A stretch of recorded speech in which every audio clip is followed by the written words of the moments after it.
ఓం గురుర్బ్రహ్మా గురుర్విష్ణుః గురుర్దేవో మహేశ్వరః గురు సాక్షాత్ పరబ్రహ్మ తస్మై శ్రీ గురవే నమః.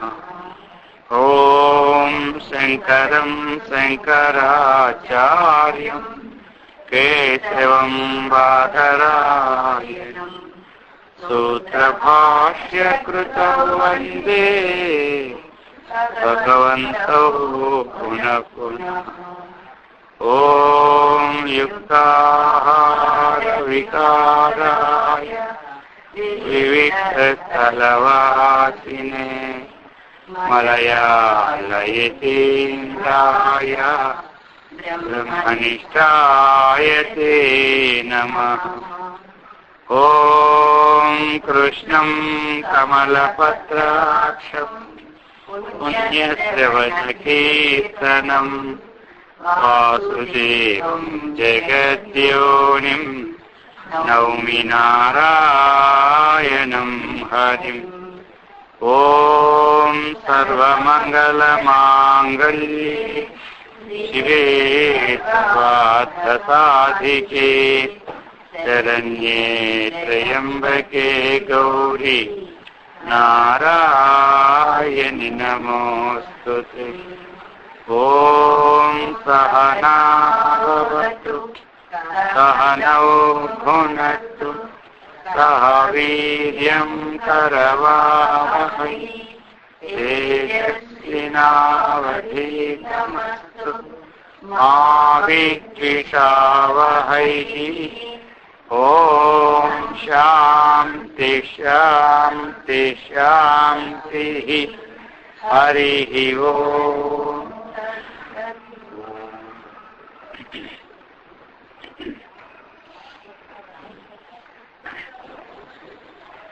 ఓం నమో భగవతే వాసుదేవాయ.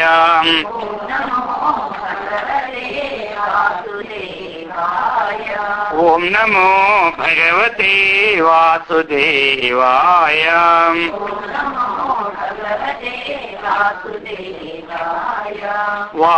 వాసుదేవాయ వైకుంఠాయ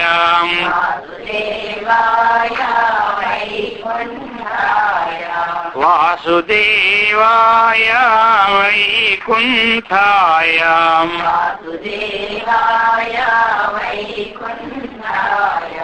వైకుంఠాయ శ్రీనివాసాయ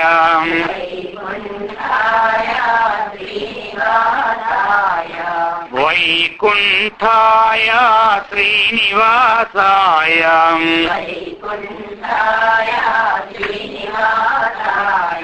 శ్రీనివాసాయ చిద్విలాసాయ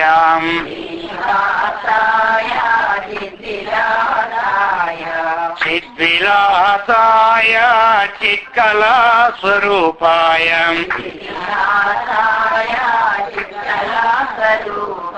ఓం నమో భగవతే వాసుదేవాయ. వాసుదేవాయ వైకుంఠాయ వైకుంఠాయ శ్రీనివాసాయ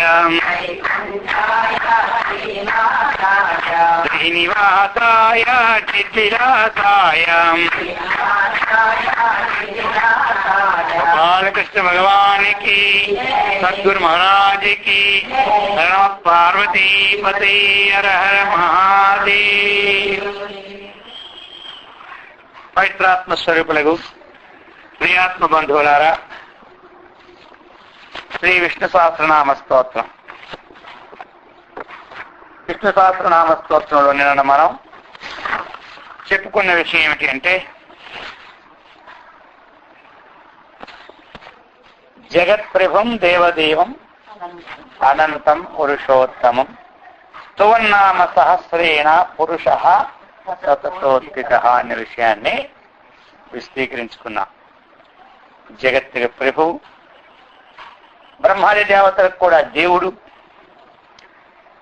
సమస్త జీవరాశుల్లో కూడా ఏమే అతడు పురుషోత్తముడు, కార్యకారణ భేదములలో కన్నా భిన్నమైనటువంటి అక్షర స్వరూపము, క్షరస్వరూపం కంటే విలక్షణమైనటువంటి పరమాత్మ స్వరూపుడిని. అటువంటి వారిని మనము ఈ సహస్రనామముల ద్వారా స్తుతించి పురుషుడు విద్యుతుడు అవుతాడు అని చెప్పుకున్నారు. ఇక తమేవ చార్చయా నిత్యం చదవండి. తమేవ చార్చయా నిత్యం హత్యా పురుషమవ్యయం హత్యా పురుషమవ్యయం ధ్యాయన్ స్తువన్ నమస్యంచ ధ్యాయన్ స్తువన్ నమస్యంచ యజమానస్తమేవ చ యజమానస్తమేవ చ. ఇప్పుడు చెప్తున్నారు, దేవదేవం అనంతం పురుషోత్తమం అయినటువంటి ఎవరైతే ఉన్నారో వారిలో తమేవా, తమ్మంటే అతనినే. సరైనది కదా, తమ్మంటే ఏమిటి? అతనిని. కేవపదం ఏమిటి? తమేవా, అతనిని. ద్వితీయ విభక్తి అనమాట. సర్వనామాల్లో ద్వితీయ విభక్తి అనమాట. సహా అంటే అతడు, తమ్మంటే అతనిని. ఆ విధంగా తమేవా చ అర్చయ, ఏం చేయాలి మనం? అర్చన చేయాలి. అర్చయ మరిచ అంటే మరియు అతనినే అర్చయ. అతను ఏం చేయాలి? మనం అర్చ చేయాలి. అర్చ పూజయాం ధాతు అనమాట. అందుచేత ఏం చేయాలి? అర్చన చేయాలి. ఎప్పుడు చేయాలి? నిత్యం. ఎలా చేయాలంటే ఓం నిత్యం చేయాలి అర్చన. అర్థమైంది కదా? అర్చన అనేది నిత్యం చేస్తారు. నిత్యము అంటే ఇక్కడ ఏమిటి? ప్రతి దినం అని ఒక అర్థం.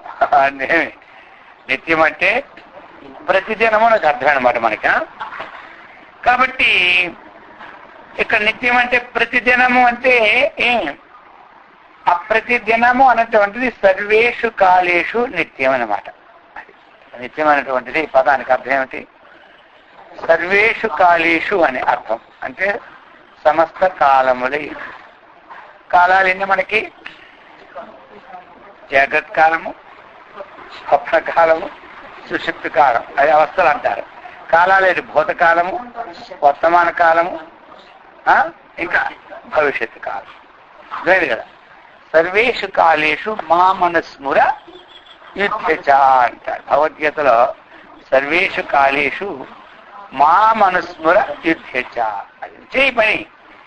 నువ్వు చేసే పనిలో నీకు సంబంధం లేకుండా ఉండాలంటే సమస్త కాలముల యందు జరిగిన కాలం కానీ, జరగని కాలం కానీ, వర్తమాన కాలం కానీ, జాగ్రత్త కాలం కానీ, స్వప్న కాలం కానీ, సుషుప్తి కాలం కానీ అంటే ఆ వర్తమాన కాలంలో అన్ని జాగ్రత్త అవసరం వచ్చేస్తుంది. అర్థమైందా?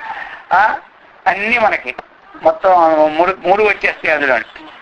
వర్తమాన కాలంలో ఒక రోజులో అంతా వచ్చేస్తాయి. అందుకని ఇక్కడ మనకేటి? సర్వేషు కాలేషు, సమస్త సమయములందు. కాలం అంటే ఏమిటి? కాలం అంటే ఏమిటి? సమయం. కాలో గచ్చతి అని చెప్పారు. కాలం అంటూ మన కోసం ఆగదు. మనం ఆగినా సమయం మాత్రం ఆగమంటే ఆగదు. అది ఎప్పుడు యంత్రారూఢ అని మాయయా అన్నారు. ఆరూఢ అని యంత్రం ఎలాగైతే ఆరూఢమైన యంత్రం తిరుగుతూ ఉంటుందో ఆ ప్రకారముగా ఏవం ప్రవర్తితం చక్రం నాను వర్తితి హయ అన్నారు. అదే ఈ చక్రాన్ని అందరూ అనుసరించవలసిందే. అర్థమైంది కదా? ఈ చక్రాన్ని, కాలచక్రాన్ని యోగి అనుసరించాలి, భోగి అనుసరించవలసిందే. దీన్ని అనుసరించుకోకుండా తప్పించుకోవడం ఎవడు లేరు. అందుకని కాలమునికి అందరము వశులమే, మనం బద్ధులమే కానీ అతీతులము కాదు. అందుకని కాలాతీతం కావాలంటే ఆత్మజ్ఞానం రావాలి. అదే చెప్తున్నారు ఇక్కడ మనకి. నిత్యం సర్వేషు కాలేషు. అది అర్థమైంది కదా? సర్వావస్థల ఎందు అంటారనమాట. తస్మాత్ సర్వేషు కాలేషు మామను స్మరించ అన్నాడు కదా. మనకి చెప్పినాడు భగవద్గీతలో, నువ్వు వచ్చిన లాభ నష్టాల విషయం వదిలిపెట్టు, ముందు అది చేసుకో పని. ఎల్లప్పుడూ నన్ను భజిస్తూ ఉంటే నీకు దాంతో సంబంధం లేదు, దీంతో సంబంధం లేదు, అది చెప్తున్నాడు. కాబట్టి అర్చన చేసుకో. ఆ అర్చన నీకు 2 విధాలు ఉంది. అర్చన వాక్యార్చనం, అంతరార్చనం. అర్చన 2 విధాలు మనకి. అర్చన అనేది 2 విధాలు చేసుకోవచ్చు. ఇప్పుడు మనం పూజలో కూర్చున్నాం, చక్కగా పూజ దగ్గర అర్చన చేసుకోవాలి. అర్థమైంది కదా. చక్కగా పుష్పాలు ఉండాలి, పండ్లు ఉండాలి, అన్నీ ఉండాలి. జపంలో కూర్చున్నాం, మానసికంగా చేసుకోవాలి ఇప్పుడు అర్చన. అప్పుడు ఏం అవసరం? అర్థమైంది కదా. అప్పుడు మనసుతోనే అర్చన. చేతులతో ఎలాగైతే పుష్పాలతో భగవంతుని అర్చిస్తున్నాము, జప సమయంలో ఆ భగవంతుణ్ణి మనం ముందుగా కాసేపు తన్మయత్వం చెందడానికి చేసే అర్చనే మానసిక పూజ అంటారు. అర్థమైందా? అందుకని వాక్యార్చనం, అంతరార్చనం. మనకి అంతరార్చనం అన్నటువంటిది 2 రకాలు. ఒకటి దైవ సంబంధమైన గుణగణాలతో అర్చన, ఒకటి గుణగణాలతో, అక్కడ పుష్పాలు ఉండవు కదా. ఇంకొకటి ఏమిటి, లోకానికి ఏదైతే ముఖ్యమైనటువంటి ఉంటుందో ఆ ముఖ్యమైన పరమాత్మ యొక్క భావన ఒకటి. అతను నిర్వికారుడు, నిరామయుడు, సచ్చిదానంద స్వరూపుడు, ఏకమేవ అద్వితీయం బ్రహ్మ, ఆనందో బ్రహ్మేతి. ఇటువంటి లక్షణాలతో మనము ఒక అర్చన. అర్థమైంది కదా. ఇంకా అర్చన ఏమిటి, ఆ శ్రీకృష్ణ పరమాత్మ, అతను లీలామానుష విగ్రహుడు, ఆయన చేతిలో పిన్నిగలు ఉంటుంది. అర్థమైంది కదా. చక్కగా నెమలిపించి ఉంటుంది.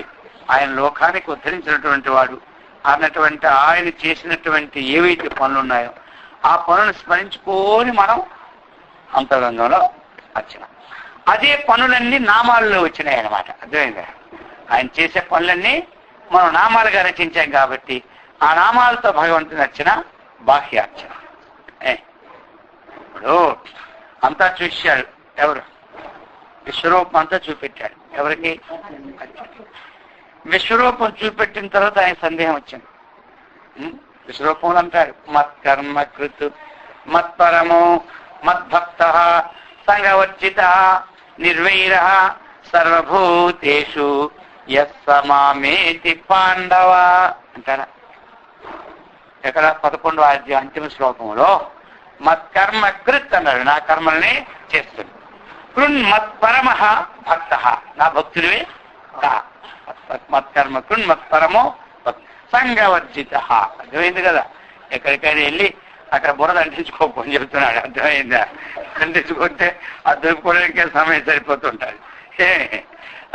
అంటే నేను వెళ్ళాలని లేస్తే వెళ్ళి అడుగు పెట్టడం వల్ల నాకు ఇది వచ్చిందండి అంటాడు. ఇది వచ్చింది, అడుగు పెట్టడం ఎలా, కాళ్ళు కడుగులు ఎలా అనేటట్టుగా కొన్ని ఎలా ఉంటాయంటే అలా ఉంటాయి. కాబట్టి ఆ ప్రకారంగా సంఘవర్జిత అన్నారు. సంఘాన్ని నిర్వైర అన్నారు.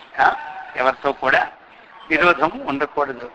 విరోధం అంటే మనకున్న ఎవరు ఆయన కనపడడు, ఈయనే కనపడుతుంటాడు. ఆ విరోధం ఏదో భగవంతుడితో పెట్టుకుంటే గొడవలే, ఆయనే కనపడదు 4 గంటలు. ఏమంటారు, ఈ మానవుడితో పెట్టుకునే కన్నా ఎవడన్నా అలా చేస్తే ఇలా చేస్తే ఎంత చూస్తాను అన్నావా మనకు మంచిది అనమాట. ఆయన అందు చూడటానికి ఈ జన్మ వచ్చింది. ఇది కోపం మీద అందు చూస్తున్నట్టు, ఇక అందుకని కావాల్సింది ఇంకేముంది మనకి. అర్థమైందే. ఆయన అంతేదో చూడాలని ఈ జన్మ మనకి వచ్చింది. కోపంతో అంటే నీ ఎంత చూస్తారని ఆ ప్రకారంగా ఇది అనమాట. అందుకని ఇదంతా చూసిన తర్వాత ఆయనకి సందేహం వచ్చింది. అందుకే మళ్ళీ ఆయన భక్తి యోగం ప్రారంభించాం. ఏమంటారు దీనికోసమనే. అర్థమైంది కదా. చాచ్చేయను అచ్చేయను అన్నాడు కదా. ఏం చేయాలి ఆయనకు అర్థం కాకుండా అప్పుడు చూశాడు. చూసి అర్జునుడు అడుగుతాడు, అయ్యా ఇప్పుడు నిన్ను చూస్తూ అర్చన చేస్తూ నీ గుణనామ సంకీర్తనము స్తోన్నామ సహస్రేణ, దాని గుణ సంకీర్తనం పేరు అనమాట. ఏమండి స్తోన్ అంటే గుణ సంకీర్తనం. కాబట్టి నీ గుణ సంకీర్తనాలని చేస్తూ నిన్ను చూస్తూ నీ పాదాలు ఎందుకు పూజ చేస్తూ ఉంటుంటే వాడు ఏ స్థితికి చెందినవాడు. అదే వాడు అధమ స్థితే, మధ్యమ స్థితే, ఉత్తమ స్థితే, ఉత్తమోత్తమ స్థితే. అది మనం చేసే పనులు ఈ సందేహాలన్నీ వస్తూనే ఉంటుంటాయి. అర్థమైంది కదా. ఏదో చేసుకుని పోతూనే ఉంటుంటాం, సందేహాలు దినదిన ప్రవర్ధమానం అవుతూనే ఉంటుంటాయి అన్నమాట. ఏమంటారు? ఈ ప్రకారంగా గుణ సంకీర్తనాలు చేసుకుంటూ నీ రూపాన్ని చూసుకుంటూ ఉంటే అతడు ఏ కోవకి చెందినవాడు ఏమంటారు. ఇక లేకపోతే ఇంకా ఏది మనకి జగత్తుకు ఆధారభూతమో ఆ నామాలని అటువంటి సంబంధమైన స్వరూపాన్ని భావించుకుంటే వాడే స్థితికి చెందినవాడు. వీరిద్దరిలో ఎవరు గొప్పవారు అడుగుతారు. మళ్ళీ ఊరుకోడు. అర్థమైంది కదా. బాబు వచ్చిందంటే బాగుంది, ఊరుకోకూడదు ఆయన చెప్పిందాక. మళ్ళీ అది కూడా చెప్పారు. వీరిద్దరిలో ఎవరు గొప్పవారు? స్తవన్నాం సహస్రేనా, అది స్తవం చేసుకుంటూ అర్చన చేసుకుంటూ ఉన్నవాడు గొప్పవాడా? భగవంతుని యొక్క నామ రూపాన్ని చూసుకుంటున్నవాడు, లేకపోతే ఏమి ఈ గుణానికి అతీతమైనటువంటి వాడు, సచ్చిదానంద స్వరూపమైనటువంటి వాడు ఆ లక్షణాలన్నీ భావించుకుంటే అది గొప్పదా, ఇది గొప్పదా, ఇది ఒక విషయాన్ని చెప్పు అని అడిగినాడు. ఎవరండి సర్వసాధారణంగా ఎదురుగా ఏమన్నా రూపాన్ని వదలమంటాడు? ఎవరు వదలమన్నాడు? కృష్ణకుమార్ వదలమంటాడు. అంతదే వదలమాడు అనమాట. అయితే మన పరిస్థితిని బట్టి మనం వదిలించుకోవాలి. కానీ దేవుడు ఏమో నాకు కొబ్బరికాయ కొట్టకండి, నాకేమో మాల తేకండి అంటాడు. ఏ దేవుడు అంటాడు? ఏ దేవుడు అంటాడు కొబ్బరికాయ కొట్టొద్దు, ఇది మాల తేవద్దు, రేపటింది ఇన్ని ప్రసాదాలు పెట్టొద్దు ఏమో అంటాడు. ఎందుకంటాడు ఆయన? అన్నామంటే ఒకరోజు కొట్టొద్దు అని అంటే ఇక జీవితానికి కొబ్బరికాయ కొట్టం, ఆయన స్వయంగా నాకు కొబ్బరికాయ కొట్టొద్దండి అన్నాను. కొంపది చెప్పి మర్చిపోయాడు దేవుడిని ఏదపరట్ల. ఇక మనం కొబ్బరికాయ జోలికి అయిపో, ఈ కొబ్బరి చెట్లని గోవింద సముద్రం కావాల్సిందే. కాబట్టి ఇప్పుడు అయితే ఆయన చెప్పడు, ఆయన విజ్ఞానం ఉత్పత్తి చేసి తనంతలు తానే చెట్టుకు పండు వదిలిపోయేటట్టుగా తనంతలు తానికి అన్ని వదిలించారు తొందరగానే. అర్థమైంది కదా. తనంతలు తానే అన్ని వదిలించుకోవాలని ప్రయత్నం వద్దు. ఈ దేవుడి పూజ ఎప్పుడు పోవద్దు. కొంతమంది మొదలెడతారు పూజ మొట్టమొదటి. ఇప్పుడు అటుకి మధ్యలో పడిపోతుంటారు కొంతమంది. అవి చెప్పి ఇది చేయాలా ఇది వద్దా. మొన్నది మీటింగ్ 3 గంటలు కూర్చున్నారు. వచ్చి వాళ్ళిద్దరు సంవత్సరాల నుంచి వచ్చారు. వచ్చిన తర్వాత అది మధ్యలో పోయినారట ఎక్కడికక్కడికి. ఇక వాళ్ళని దేవుడు వద్దు, దెయ్యం వద్దు, ఇవన్నీ వదిలేయమన్నారట. అర్థమైంది. ఈ వదిలేయమని తాటి పట్టుకున్నారు. అంత పారాయణ గీరలన్నీ చేసినారు. ఆ పూజారి అయ్యో తోలుకుంటాడు. ఎవరు ఒకరు రావడం లేదు, మనోడు వస్తున్నాను. ఎందుకంటే అదేదో ఒకటి వచ్చింది కొత్తగా ఇప్పుడు. అర్థమైంది ఆ ధ్యానం. ఇది అందులోకి వెళ్ళిపోయారు అందరూ. పూజారి అడుగుతున్నాడట ఏమిటి అని. అదే పూజారి వచ్చి ఒక్కరు రావట్లేదు. తెల్లారి పూజ చేసి చేద్దాం, అలా ఎక్కడ చేద్దాం అక్కడే ఉండిపోతుంది. ఏమిటి ఏమిటి ఏమిటి ఏమిటి ఇక అందులో మెయిన్ వాళ్ళు ఉన్నారు కదా. సేనానాయకుడే ఎప్పుడైతే పోయినాడో సైన్యం వల్ల పోతూనే ఉంటుంది. అర్థమైంది. ఆ ప్రకారం వచ్చేసింది. వచ్చి ఇక అందులో ఒక సేనానాయకుడు 2 ఉన్నారు. సేనానాయకుడు పోయినా వీళ్ళకి సందేహాలు వచ్చినాయి. ఈ ఒక సేనానాయకులతో 2 వచ్చినారు. ఇక్కడ 3 ఏం చేయాలని పెట్టింది. ఇదేమిటిది? ఇది వాళ్ళు చేస్తే దోషమా? ఇప్పటికి 40 ఏళ్ళు మీరు మహర్షి మర్యాద స్వామి సాంప్రదాయం నుంచి వచ్చినాడు. మీ గురువు కూడా. అయితే వాళ్ళందరూ ఏం అజ్ఞానులు అయిపోయినారా? ఈరోజు కొత్తగా ఒకటి ఇది జ్ఞానం అయిపోయిందా? ఇప్పుడు రమణ మహర్షి ఉన్నారు, ఆయన ఆచరించినాడు. రామకృష్ణ పరమహంస ఆల్ ఇండియా మొత్తం వరల్డ్ మొత్తం అయిపోయింది. చిన్మయానంద మిషన్ వరల్డ్ మొత్తం అయిపోయింది. అర్థమైందా? ఇన్ని వరల్డ్లో ఎంత ఫేమస్ గా ప్రసిద్ధి చెందుతూ ఉంటే మరి అది మీరు ఆలోచించుకోవాలి కదా. మీకు ఆలోచన ఉండాలి కదా. విచారణ అంటే ఇది వద్దని చెప్పలేదు, ఆలోచన ఉండాలి కదా. ఆలోచన ఉన్న తర్వాత మీకు మీ గురువు ఏం చెప్పినారు? దాన్ని ఆచరించడానికి ఇప్పుడు మీరు ఎందుకు పూర్తిగా విడిచిపెట్టారు? ఎందుకు విడిచిపెట్టవలసి వచ్చింది చెప్పండి. ఇదేనా ఒక ఆచరించండి కొన్నాళ్ళు, ఇది చేయండి, అది చేయండి. ఏ బలం మీకుండా చూసుకోవాలి కదా. ఇప్పుడు మీకు ఇది వదలలేకపోతున్నారు, అవతల అయిపోతున్నారు. అందులో ఇంకొక అమ్మగారు వదిలేరట. వెళ్ళేసరికి ఆ రోజు ఈ గురు చెప్పిందంతా వదిలేస్తే ఆ రోజే గొప్ప నష్టం సంభవించేసిందట. ఇది ఒకటి మళ్ళీ అనుమానం. వాళ్ళు చెప్పిన గురువు వదిలేసాం కాబట్టి ఈ నష్టం సంపాదించింది. వాళ్ళకి అందుకే వచ్చింది, రేపు మాకేమైపోతాము స్వామి అన్నారు. అర్థమైంది. ఇది కాదు చెప్పేవాళ్ళు అలా చెప్పడం. ఇవి నేను ఎలాగ వెళ్ళడం తనకు ఆయన ఉప్పులు అయిపోతున్నాయి. వాళ్ళకి అయిపోయింది. అర్థమైంది కదా. వినేవాళ్ళకు ఉండాలి, అదే అంటున్నా. నేను అదే చెప్తున్నాను ఇప్పుడు. అందుకని ఇప్పుడు వచ్చిందా కరెంట్ లేదు, ఇప్పుడు కరెంట్ కరెంట్ వచ్చింది. ఇప్పుడు వాళ్ళు వచ్చి కాదు, వినే వాళ్ళకి జ్ఞానం ఉండాలి కదా. గురువు చెప్పినాడు, చెప్పింది శాస్త్రం సమ్మతం అవునా, అప్పుడు గట్టిగా అన్ని చెప్పారు. 2 గంటలు కాదు, ఇప్పుడు 2 గంటలు అని మాట చెప్పేసరికి స్వామి మాకు అందుకనే ఇదైపోతుందంటే సరే ఇక్కడి నుంచి ఇక ఈరోజు జ్ఞానం, ఇది అజ్ఞానం, అర్థమైంది కదా. ఇది మంచి, ఇది చెడ్డ. నీకు జ్ఞానం ఉంటుంటే మన అజ్ఞానం ఎందుకు చూద్దాం?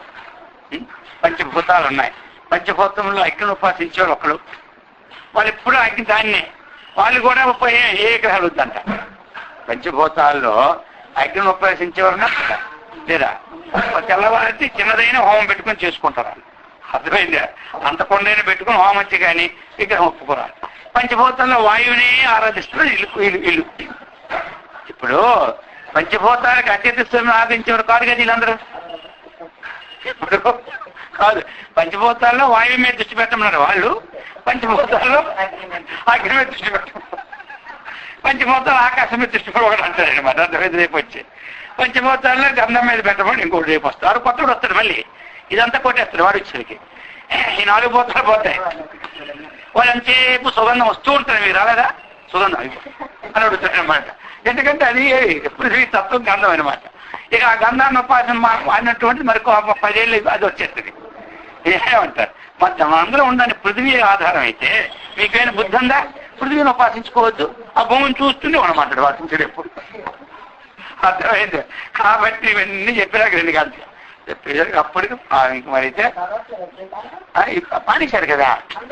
అదంతా మొత్తం అంతా మానేసింది. అసలు ఆవిడ పోయింది, ఆవిడ వదిలేసింది, ఇంకా చెప్పేసింది. ఇక మొత్తం అంతా జెండా ఎత్తేసరికి ఆ కింద వాళ్ళందరూ వచ్చారు. ఇక వచ్చిన తర్వాత అప్పుడు మళ్ళీ ఏమి చెప్పి పంపి సరే నేను మొన్నటి నుంచి ఈ కింద వాళ్ళందరూ మళ్ళీ ఆజ్ఞ పెట్టుకుంటున్నారు. ఇప్పుడు ఏమి మా స్వామి మీరు వచ్చారంటే ఇప్పుడు నేను రావడం వీలే పడదు, ఇంక 4 రోజులు ఉండాలి, ఈ 4 నెలలు నేను రాలేను కూడా మీ పేట అని చెప్పేసిన. అర్థమైంది. ఇది ఎలా ఉంటుంది అంటే ప్రతి వారు కూడా తాను స్థాపించినటువంటి మొత్తం ప్రచారం కావాలన్న దృష్టితో చెప్పేవాళ్ళే కానీ ఏమి తన యొక్క స్వాభిప్రాయమైనటువంటి ఆత్మజ్ఞానం తిరస్కరించడం అది బాగులేదనమాట. వాళ్ళు అర్థమైంది కదా. వాళ్ళ మతాన్ని వాళ్ళ అభిప్రాయాన్ని అభివృద్ధి చేయొచ్చు కానీ దాని ఇతరులను తిరస్కరించడం అన్నటువంటి నీచత్వం ఇంకోటి లేనే లేదు. అర్థమైంది కదా. అందుకని ఇది మనం గమనించుకోవాలి. అర్థమైందా? ఇప్పుడు ఇంతవరకు మనం ఉన్నది ఏమిటి? ఇక ఇంతవరకు మనకి చెప్పినది ఏమిటి? దీనికి తరహా అయినటువంటి ప్రపంచం అంతా లేదా? ఏమంటారు? ప్రపంచంలో ఎంతమంది ఇప్పుడు అదన్నీ కొట్టి ఇది ఒక్కటే ఉందా? సరే, ఇది ఎక్కడైనా ప్రమాణం ఉందా? పోనీ ప్రమాణం మనం చెప్పింది ప్రమాణం ఉంటుంది. ప్రతిదీ శాస్త్ర ప్రమాణం మనం చెప్పాం. అర్థమైంది కదా. ఇప్పుడు మీరు చెప్పింది ఆధార ప్రమాణం ఉంది. నేతి వాక్యాలు తీసిస్తున్నారు. అది నేను వేదం చెప్తుంది కదా. భూమి నేను కాదు, అగ్ని నేను కాదు, వాయువు నేను కాదు, ఆకాశం నేను కాదు, పంచకోశాలు నేను కాదు, 3 శరీరాలు నేను కాదు, వీడి సాక్షిభూతున్న వేదం చెబుతూ ఉంటుంటే దాన్ని వదిలిపెట్టి దీన్ని పట్టుకొని ఎందుకు వచ్చింది? అందుకని ఏమిటి అంటే ఇది లోకంలో స్వయంగా అనుష్ఠానం చేస్తున్న వారికి విచారం లేకపోవడం వల్ల అందుకని నిత్యము ఏం చెప్తానంటే తాత్పర్యం చదువుకోమని కొట్టుకోవడం. అందుకనమాట నిత్యము తాత్పర్యం రోజు చదువుకోమని. ఎందుకు అంటే ఈ శ్లోకాలు చదివి అలిసిపోయి అర్థమయ్యే అలిసిపోయి చదవద్దాని లేదు. అధ్యాయం పారాయణ చదువుకొని మామూలు తెల్లారంటే ఇది అయిపోయిందని అనుకోకూడదు. ఆ భావం ఒంటికి పెడితే ఎదుటి భావం దీనికి సమ్మతమా అసమ్మతమా అని దాన్ని కొట్టి పారేస్తారు. అర్థమైంది. లేకపోతే ఎక్కడికి వెళ్ళినప్పుడు అదే. ఇప్పుడు ఎన్ని వస్తున్నాయి మనకి. ఏది కొన్నాళ్ళు ఉంటుంది, ఇదే కొన్నాళ్ళు ఉంటుంది, ఇది పోతుంది, ఇంకోడు వస్తాడు, మళ్ళీ అది పోతుంది, ఇంకోడు వస్తాడు, అది పోతుంది. ఇవన్నీ జగద్గురు శంకరాచార్యులు ఉన్నప్పుడే ఇలాంటివన్నీ కొట్టేసే ఏమి అద్వైతాన్ని ఇచ్చింది. ఈ యొక్క విష్ణు సహస్రనామం కూడా పంగనామాలైనటువంటి వ్యవహారం వచ్చి మొత్తం రూల్స్ ని చేంజ్ చేస్తారని ఆయన దీనికి భాష రాశారు. ఎక్కడెక్కడైతే చెడిపోవడానికి యోగం పట్టించడానికి తగినటువంటి అధికారులు వస్తున్నారో దానికి పెట్టాడు ఆయన. అర్థమైందా? ఇష్టం అంటే ఎవరు అన్నటువంటి ఆ స్వరూపం ఏమిటని. అందుకని ఏమిటి అంటే వినదగునెవ్వరు చెప్పి వినినంతనే వేగపడక వివరింపతగు. అర్థమైందా? కన్నికల్లా నిజము తెలిసేదా మనుషుడు పోనీ విను వద్దని లేదు. దగ్గర ప్రపంచంలో అన్నీ వింటూనే ఉన్నారు. అర్థమైంది కదా అండి. విన్న తర్వాత తాను చేయవలసిన కర్తవ్య కర్మ ఏమిటి, తనకి ఎంతవరకు బోధించిన బోధ ఏమిటి, ఇప్పుడు ఇలా బోధించినటువంటి గురువు ఎందుకు పనికిరాని వాడి కింద కడుతున్నారు వాళ్ళు. అర్థమైందా? అయ్యే వాళ్ళకి బోధించిన గురువు ఆయనకన్నా గురువు లేని ఎంతవరకు నా దగ్గరే ప్రతిసారి చెబుతూ ఇప్పుడు ఇక ఆ గురువుకు ఏమీ తెలియదు అన్నట్టు ఇప్పుడు అనుకుంటున్నారు. ఇంకేమైనా ఉంటుందా? అంతకన్నా అంతకాల బంధువులు ఏది ఉంటుందా? ఇప్పుడు అందుకని తెలియ కాదు. గురువు కూడా మన పరిస్థితిని పెట్టి ఆయన చెబుతారు. ఇక వీళ్ళకి ఎక్కడది ఇప్పుడు వచ్చిన వాళ్ళందరికీ కూడా తత్వమే చెప్తే ఏం లాభం ఉందండి? వచ్చిన వాళ్ళందరికీ తత్వమే చెబితే ఏం లాభం ఉందా? రాగానే నీ పరమాత్మవు నీకేమీ సంబంధం లేదు, ఇక రేపు నేను పరమాత్మ అనుకొని చెబుతాడు అంతే. వీరికి ఆ పరమాత్మ అనుకోండి, నేను పరమాత్మ అయితే మీ దగ్గరికి ఎందుకు రావాలంటారు వాడు. ఏమంటారు? నేను అజ్ఞాని కాబట్టి వచ్చాను కాబట్టి నేను సాక్షాత్ పరమాత్మని నీవే దేవుడు అన్నాం అనుకో, ఈ స్వామివారి ఏది తమాషగా అంటున్నారు కానీ నిజంగా నేను దేవుడిని అవుతున్నా అంటారు వాళ్ళు. అందుకోసం ఆ దైవత్వం అన్నటువంటిది వారి హృదయంలో సద్భావం ఎంతవరకు కుదరలేదో అంతవరకు వారికి ఏదో ఒక సాధన మూలకంగా ఉండాలి. ఇప్పుడు ఉపాసన అన్నటువంటిది ఏం తక్కువ కాదు. ఏమైందా? అది తక్కువ చెప్పండి. అది ఎప్పుడు తక్కువ కాదు. ఏమంటారు? అది ఎప్పుడూ మనకి నష్టాన్ని కలిగించదు. ఇప్పుడు అన్ని మానేశాము, వచ్చిన లాభం ఏమంటుంది? 24 గంటలు ఉండగలం అందులో ఏముంటాయి చెప్పు. ఇప్పుడు అందులో మీకు కనబడిందని అడుగుతారా? ఏది కనబడింది? ఏముంది? స్వప్నాలు వచ్చిన కనబడుతుంది. ఊరికి కూడా నిద్రపోయింది కనబడుతుందా? కనబడిందంటే స్వప్నం వచ్చింది అనమాట. ఇప్పుడు వాళ్ళంట 5 వచ్చిన మాకు ఎప్పుడు ఏది కనబడవన్న అదే కరెక్ట్ అయినట్టు మీ సాధన అన్న. కనబడేదంతా కూడా స్వప్నాలు, కనబడిందే సుషుప్తి. అర్థమైందే? అయితే వాళ్ళందరూ అది కనబడి ఇది కనబడుతున్నారు స్వామి అన్న అంటే వాళ్ళందరికీ అసలు కనబడక ఈ పెద్దలు కనబడుతున్నాయి. మీకు అసలు తెలియదు, అసలుదే మీకు ఉంది కాబట్టి మీకు ఏది కనబడిపోతుంది. అదే అయితే మేము అప్పుడు దార్చంత పట్టుకుంది అంటున్నారు వాళ్ళు. మాకు కనబడలేదు, ఇటు మాకు కనబడి ఏం కనబడుతుంది? మీకు ఏం కనబడేది ఏమి ఉంటుందా? చెప్పేశారు కదా, ఏ సంసార స్వప్న సంకాశ. మనకి నిద్ర పట్టణ వాడికే కనబడతాయి. పరమాత్మతో ఐక్యం చెందనవాడికి ఏ ఒకటి కనబడుతుంటాయి దృశ్యాలన్నీ కూడా. దానికి సంబంధించినటువంటి పంచభూత తత్వాలు కనబడతాయి కానీ ఈ మామూలు వాడికి ఏం కనబడవు, వినబడవు. అది వినబడింది, కనబడింది ఏమంటారు? ఆ స్థితిని మనం సంపాదించుకోవాలి. అర్థమైందా? అందుచేత ఇది ఈ మధ్య నడమంత్ర విషయం వస్తారు చూసారా, ఆ మోడల్ వచ్చింది అనమాట. మారి అయిపోతున్నారా మొత్తం వాళ్ళందరూ. ఇన్నాళ్ళున్న వారే వెళ్ళిపోతే మాకైతే అయిపోయిందో మేము అన్ని పోయినా వచ్చింది ఏదో పోయినట్టుగా. అందుకని ఈ ప్రకారముగా మానవుడు ఏమిటంటే యథార్థమైన విజ్ఞానం తెలియక తికమకలు. దాన్ని పోనీ శాస్త్రీయంగా ఉంటారంటారా? ఇంకొక 6 మాసాలు పోతే ఇంకోటి వచ్చాడు అనుకోండి, వాడు కొత్త మ్యాజిక్ చేస్తాడనమాట. వాడు ఆ మ్యాజిక్ చేసేసరికి ఇక ఈ పోయిందా ఇక అందరూ పడిపోతారు. ఏది కూడా ఆత్మతత్వాన్వేషణ కంటే భిన్నమైనటువంటిది ఏది నిలుస్తుంది ఎప్పుడంటే ఈ సాధన ద్వారా ఆ సాధ్యాన్ని మీరు పొందవచ్చు అనేటప్పుడు ఇది సాధనగా అవుతుంది. దీన్నే సాధ్యంగా చెప్పిస్తున్నారు. అక్కడదే వచ్చింది కూడా. ఏమంటారు?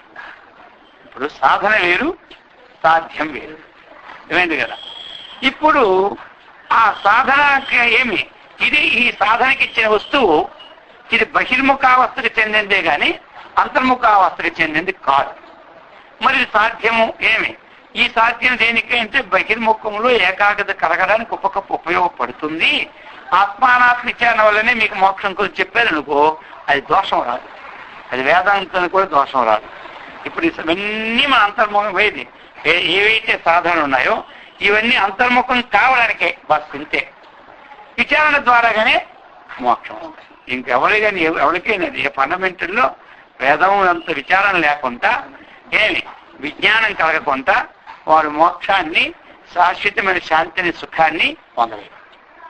అయిందా? అందుకని మనం విచారణ ఉండాలి. విచారణ ఉండాలి. రోజు ఈ యొక్క శాస్త్రంలో ఉన్న వచనాన్ని పట్టించుకోవాలి. పట్టించుకుంటే ఇప్పుడు ఫండమెంట్ ఏదో మనకు తెలిసిపోతుంది కదా. ఇప్పుడు భగవద్గీత చెప్పింది ఏవి కబుర్లు, తాటికాయలు, అందులో ఒక్క ముక్కలే చూసుకోండి. అందులో వేరే ఒక్క ముక్కలే. ఒక కథ ఉందా? 18 అధ్యాయులు ఏదైనా కథ ఉందా చూసారా? ఏవి లేదు, ఒక్క ముక్క లేదు. అలాగనే పతంజలి యోగ సూత్రాలు అందులో మీకు ఒక్కటి ఎక్కడ కథ కానీ ఒక పొల్లు మాట కానీ ఉండదు. అందుకే మహర్షి మలయాళ స్వాముల వారు ఎవరు సన్యాసం తీసుకోవాలన్నా భగవద్గీత, పతంజలి యోగ సూత్రాలు, కఠోపనిషత్తు వారికి బాగా ఆ భావము, కంఠస్థము రావాలని చెప్పినారు. అర్థమైంది కదా? 18 అధ్యాయులు ఈ విధంగా అన్నా. ఎందుకు అంటే అవి ఎక్కడా కూడా ఏమి ఒక వాగ్వివాదానికి అవకాశం లేనటువంటి గ్రంథాలు అవి. ఇంకో గ్రంథాలు ఏదైనా వాగ్వివాదం ఉంటే ఉండొచ్చు, కానీ భగవద్గీతలో వాగ్వివాదం అంటే చేయడానికి లేదు. అది పతంజలి యోగ సూత్రాల్లో కూడా ఈ సూత్రము ఒక మతానికి సంబంధించిన చెప్పడానికే లేదు. అందులో మొత్తం సూత్రాలన్నీ కూడా. అలాగే ఉపనిషత్తులన్నీ కూడా ఇంకో ఏకమే అద్భుతం చెప్తూనే ఉంటాయి. ఆ కఠోపనిషత్తు ఎందుకు అంటే ఆత్మతత్వం కోసం నచికేతుడు అడుగుతాడు కాబట్టి ఆత్మతత్వమే నాకు కావాలి, అన్యమైంది నాకు వద్దు అంటాడు. అందుకనే సన్యాసికి వైరాగ్యం కలగడానికి కోసం, అర్థమైంది కదా, సన్యాసికి వైరాగ్యం కలగడం కోసం ఆ కఠోపనిషత్తు పెట్టాడు మలయాళ స్వాములు వారు.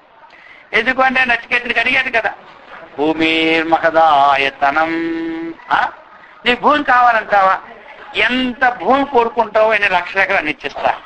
ఆయతనం, భక్త ఆయతనం భూమే అన్నాడు. అంటే గొప్పదైనటువంటి స్థానాన్ని నీకు ఇచ్చేస్తాను, ఎంత భూమి కాలుస్తాను. ఇంకా అంటావా, నీకు ఆయుష్ కావాలంటావా? శతాయుష పుత్ర పౌత్రాన్. నీకు ఈ కాలం ఆయుష్ కావాలా, బ్రహ్మదేవుడు ఆయుష్ కావాలా? బ్రహ్మదేవుడు ఆయుష్ కావాలంటే ఆయుష్ ఇచ్చేస్తున్నాను. ఎలాగా? ఏ సృష్టి బ్రహ్మదేవుడు ఉంటాడు కదా, అంత నువ్వు ఉండిపోతావు. అర్థమైంది కదా, నీవు అంతా ఉండిపోతావు. నీకు ఇది కావాలని చెప్పన్నారు. ఏం వద్దన్నారు. కఠోపనిషత్తు పెట్టడానికి కారణం ఏమిటంటే మలయాళ స్వామి వారు ఇందుకోసం ఏమి కావాలన్నారు, ఏది వద్దనిచ్చినారు ఆయన అడిగితే. ఎందుకు అంటే అయితే ఇవన్నీ కూడా ఆయన తెలివైనవాడు. ఎవరు? చిన్నకూరుడైనా పొట్టోడు గట్టోడు అన్నట్టుగా తెలివైనవాడు ఆయన. ఎందుకు అంటే వీరి మహాత్ముల నోటి నుంచి వచ్చి నువ్వు వ్యర్థం పోకూడదు, వాళ్ళని తిరస్కరించకూడదు. అయితే అది కోరితే మళ్ళీ మనం ఇది చెప్పరు కాబట్టి వాగ్దానం చేయదు, అదేదో ఒకటి చెప్తాడు కదా. అందుకని ఈయన ఏం చేశాడు, ఇవన్నీ తమ యొక్క దివ్య దర్శనం చేత ఇవన్నీ సంప్రాప్తం అవుతాయి కదా. తమ దర్శనం ద్వారా ఎంత భూమి కాదు అంతే వస్తుంది. అర్థమైందా? ఇక ఎంత ఆయుష్గా అంత తమ దర్శనం వల్లే వస్తాయి కోరాల. చూసా ఎలా ఉంది ఇప్పుడు ఇది. ఆయనకేమో ఎంతో గొప్పవాడిగా భావింపు చేసినట్టయింది. ఆయన అనుగ్రహం ఉంటే అనుకోకుండా తనకు వచ్చినట్టు ఉన్నది. ఇప్పుడు ఇవాళ ఆయన చూడండి ఎంత టాక్టీస్ అనుకున్నావు, ఇదే రాజకీయం అంటారా? తమ దర్శనం వల్లను ఎంత ఆయుష్ అంత ఆయుష్ వస్తుంది కదా.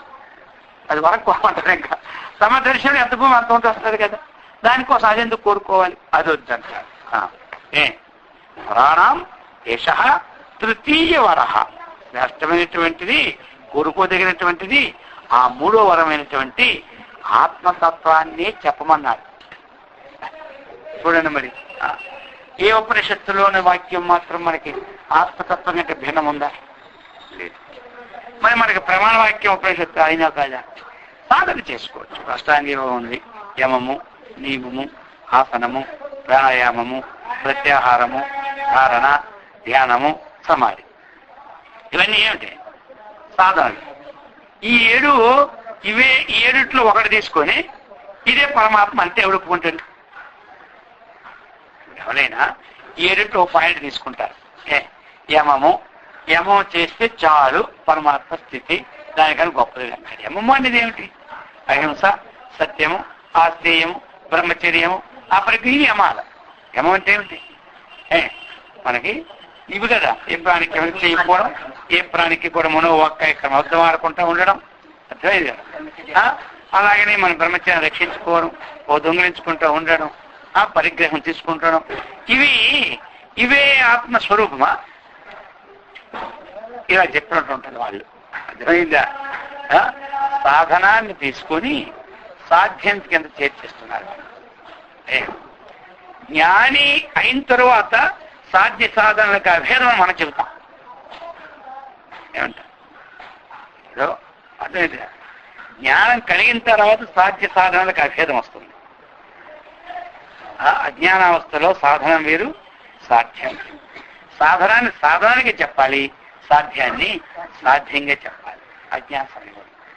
ఇక జ్ఞాన సమయంలో సాధ్య సాధనాల కంటే భేదం లేదు. ఎందుకంటే సర్వం కల్విదం బ్రహ్మ అన్నాడు కాబట్టి ఆ సాధ్యము నుంచి ఈ సాధనం కూడా ఉత్పత్తి అయింది కాబట్టి సాధన అనేది సాధ్యములో అనుశ్వతం అయ్యింది కాబట్టి అది విజ్ఞానం ద్వారా వచ్చినప్పుడు అది యథార్థం అవుతుంది. ఇప్పుడు అది యథార్థం అవడానికి అవకాశమే లేదు. అర్థమవుతుంది అందరికీ? ఏమో సాధ్య సాధనానికి వెళ్ళిపోయినట్టుందనా? అందుకని ఆ యొక్క శ్రీకృష్ణ పరమాత్మ ఇలాంటి సందేహాలతోనే అడిగాడు. మనం సందేహాలకి ఆస్పదము నివారణ ఉన్నటువంటి శాస్త్రాన్ని మనం పూర్తిగా అవగాహన చేసుకోం కాబట్టి ఎవరు ఏది చెప్తే అది ఎంతో బాగున్నది, ఇంతవరకు మాకు తెలియలేదు, మా గురువులకు కూడా తెలియలేదు, అర్థమైంది కదా, ఈ రోజే మాకు ఇది కొత్తగా తెలిసింది చూపెట్టారు అన్నటువంటి స్థితికి వచ్చేసినారు అందరూ. అర్థమైందా? అందుకని అది శాశ్వతం అశాశ్వతం మన సాధనాన్ని నిర్ణయించుకోవాలి. అందుకే ఇప్పుడు చెప్పేశాడు అర్జునుడు, అయ్యా ఈ విధంగా మరి నిన్ను పూజ చేస్తూ ఉంటూ నీ ముఖారవిందములు చూస్తూ నీ పాదాలకు అర్చన చేస్తూ ఉంటే మీరు గొప్పవాడా? అర్థమైందా? ఇది కాకుండా అద్వైతము ఈ యొక్క తత్వశ్రీ మహావాక్య శ్రవణము ఆ ప్రకారముగా సత్యం జ్ఞానం అనంతం బ్రహ్మ ఆనందో బ్రహ్మేతి ఈ వాక్యములైనటువంటి ఈ నిర్వికార తత్వాన్ని చింతించిన వాడు గొప్పవాడా అని అడిగినాడు. మరొకటి సందేహం ఆయనకి ఉంది కదా. రేపు అసలు ఎవరైతే అన్నిటికీ సమాధానం చెప్పగలడో ఆ మనిషి దగ్గర మనం నేర్చుకోవాలి కదా. మరి ఈయన రేపు పోతాడు, ఈ రోజు ఏదో నాకు తగులుకొని ఉన్నాడు, మాట ఇచ్చాడు కాబట్టి యుద్ధంలో, రేపు ఈయన ఉంటాడు ఈ మాయిగాడు, ఎలాతే పోతాడు, అప్పుడు నా పరిస్థితి ఎలా ఉంటుందో. రేపు ఉన్నప్పుడు ఇల్లు చక్క పెట్టుకొని ఒక మంచి ఐడియా కావాలి. ఎవరు ఆ ఐడియా లేకపోతే ఆయనకు ఆత్మజ్ఞానం కలగదు. ఆత్మజ్ఞానం కోసం ఐడియాలు వేయాలి కానీ అర్థమైంది మన ఐడియాలు అన్నీ వేస్తాం. వాడి మీద వీడి మీద అర్థమైంది వాడు ఎలా నచ్చి ఈ ఐడియాలు మనకు ఉంటాయి కానీ ఆత్మజ్ఞానం ఐడియాలు తక్కువ. అందుచేత అడిగారు. మనకి ప్రమాణం ఉందా లేదు చెప్పండి. మయ్యా వేశ్య మనో ఏ మాం నిత్యయుక్త ఉపాసతే శ్రద్ధయా పరయోపేతా తేమే యుక్తతమా మతాః. అక్కడ ఇక అందుకనే ఆయన మొదటి శ్లోకంలో ఒకటి వేస్తున్నాడు, శ్రద్ధయా పరయ ఉపేతాః. పరయ శ్రద్ధయా ఉపేతాః గొప్ప విశ్వాసంతో కూడిన వాడవై. అది అక్కడ చూసినాడు. పరయ అనేది ఏమిటి? శ్రద్ధకు విశేషణం అనమాట. పరయ చాలా విశ్వాసం ఉండాలి. నువ్వు ఏం చెయ్యవు పర్వాలేదు. పరయ శ్రద్ధయా ఉపేత గొప్ప శ్రద్ధతో విశ్వాసముతో అలా చేస్తే మయ్యి నాయందే అంటే నన్ను చూస్తూ నన్ను అర్చిస్తూ నన్ను భావిస్తూ, అర్థమైంది కదా, నన్నే పూజ చేస్తూ ఉన్నట్లయితే పరయ మయ్య ఆవేశ్య అంటే ఆ రకమైనటువంటి మనస్సుతో నువ్వు కూడి ఉంటే ఏ రకమైనటువంటిది? కొంతమందికి ధ్యాన జపం చేసే కన్నా ఆ భగవంతుని చక్కగా అలంకారం చేసి మంచిగా పుష్పాలు పెడితే వాళ్ళకి అదే తన్మయత్వం. మనం అనుకుంటాం ఏమిటి వీళ్ళు ఈ పూజల కోసం ఇంత పుష్పాలు తెచ్చేసినారు, అనవసరంగా డబ్బులు ఖర్చు పెట్టేశారని. వాళ్ళకి మాత్రం అందులోనే తన్మయత్వం చెందిపోతున్నారు. మన ధ్యానంలో డబ్బులు ఖర్చు పెట్టుకుంటా మనం ఏ ఏకాగ్రత చెందుతున్నామో డబ్బులు ఖర్చు పెట్టి ఆ ఏకాగ్రత చెందుతున్నారు. అర్థమైందే? కాబట్టి డబ్బులు ఖర్చు పెట్టి ఆ ఏకాగ్రత చెందుతున్నారు. వారు డబ్బులు ఖర్చు పెట్టకుండా అదే ఏకాగ్రతను మనం చెందుతూ ఉన్నాం. అర్థమైందా? అందుకని చెబుతూ ఉన్నారనమాట. మై ఆవేశ్యం మను నిత్యయుక్త ఉపాసన. ఆయన చెప్పింది అది. ఎందుకు చెప్పినట్టే నిత్యం అని చెప్పేసరి తమేవ చాచ్యం నిత్యం అన్నారు. ఇక్కడ తమేవ చాచ్య నిత్యం అన్నారు. అక్కడ నిత్యయుక్త ఉపాసతే చెప్పారు లేదా? నిత్యయుక్త అంటే ఏమిటి? ఎల్లప్పుడూ నా యందుటైన మనస్సుతో కూడిన వాడవై ఉపాసన చెప్పినాడు. ఇక్కడ అదే మనకి చెప్పాయనమాట. తమేవ చాచ్య నిత్యం అన్నారు. అక్కడేం వేశాడు? శ్రద్ధ అన్నాడు. ఇక్కడేం వేశారు? భక్త్యా అన్నారు. అక్కడ శ్రద్ధయా పరయోపేత. ఈ భక్తి ఉన్నటువంటి వాడు ఎందుకు చెప్పండి, నిజమైన భక్తి ఉన్నటువంటి వాడు వెయ్యి చెప్పినా నువ్వు మాట్లాడకూడదు. ఆయన దేవుడికి ఏమో నిందించారు అనుకో, వీరంతా చూసేస్తాను. అంత విశ్వాసం, భక్తి. నా దేవుడు అంత తక్కువ అనుకున్నావా? నువ్వు రాకపోతే మానే కానీ నా దేవుడు పవర్ ఎంత ఉందో తెలుసా అంటాడు. అర్థమైందా? ఇదేమిటిది మరి? అంత భక్తి, అంత భక్తి. ఆ భక్తికి నీ విశ్వాసానికి తేడా ఏం లేదు. అర్థమైంది కదా? అదే పరాకాష్ఠమైన భక్తి ఎప్పుడు వచ్చేస్తుందో దానికి విజయకొట్టి విశ్వాసం చేర్చుకోవచ్చు. భక్తి ప్రేమ కాదు, ప్రీతి ఉన్నటువంటి వాడు ఆ ప్రీతి గల విషయం నందు కానీ మనిషి నందు కానీ ఇంకొకరు మాట్లాడుతూ ఉంటుంటే ఒప్పుకుంటాడా? ఒప్పుకోడు. ఒప్పుకున్నాడు అంటే అక్కడ అంగబలాన్ని ఇంకా రెండు విధాలు ఆలోచించారు. ఒక ఒప్పుకోవాల్సి వస్తుంది అనమాట. వాడని మాట వీడు ఒప్పుకోకపోతే వాడి వల్ల అపకారం జరిగే పరిస్థితి వస్తుంది. అప్పుడు ఇంకేం చేయాలి? ఒప్పుకొని చచ్చే కన్నా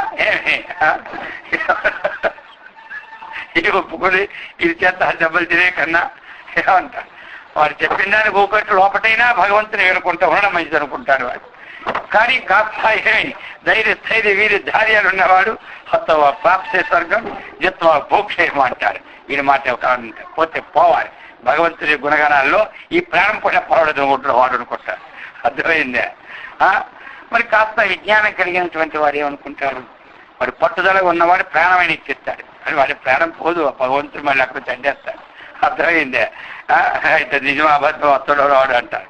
వస్తాడో రాడు అలా తీసుకోకండి ఇప్పుడు మీరు అంత తొందరగా. మళ్ళీ ఆ డౌట్ ఉంటే ఆయన రాడు. అర్థమైందే? ఈ ప్రకారంగా అందుకని ఈ జ్ఞానిగా కొంచెం ఉన్నవాడు ఈ భక్తత్వం ఏం చేస్తాడు? ద్వేష్టి నా సోచిత నా కాంక్షతి సుభాస పరిత్యాగి ఇది ఈ గుణాలకు పోతాడు. మళ్ళీ ఈ గుణాలకు పోయి అనుకుంటాడు కాగల కార్యం గ్రంథాలు వెళ్ళి తీరుస్తారు. యజమాని ఏదేం తప్పు చేస్తే రాజు ఉంటాడు కదా, నాకెందుకు గొడవ, రాజు చేయవలసిన పని నేనెందుకు చేసుకోవాలి అని మళ్ళీ దీనిలోకి వస్తుంది అనమాట. అర్థమైందే?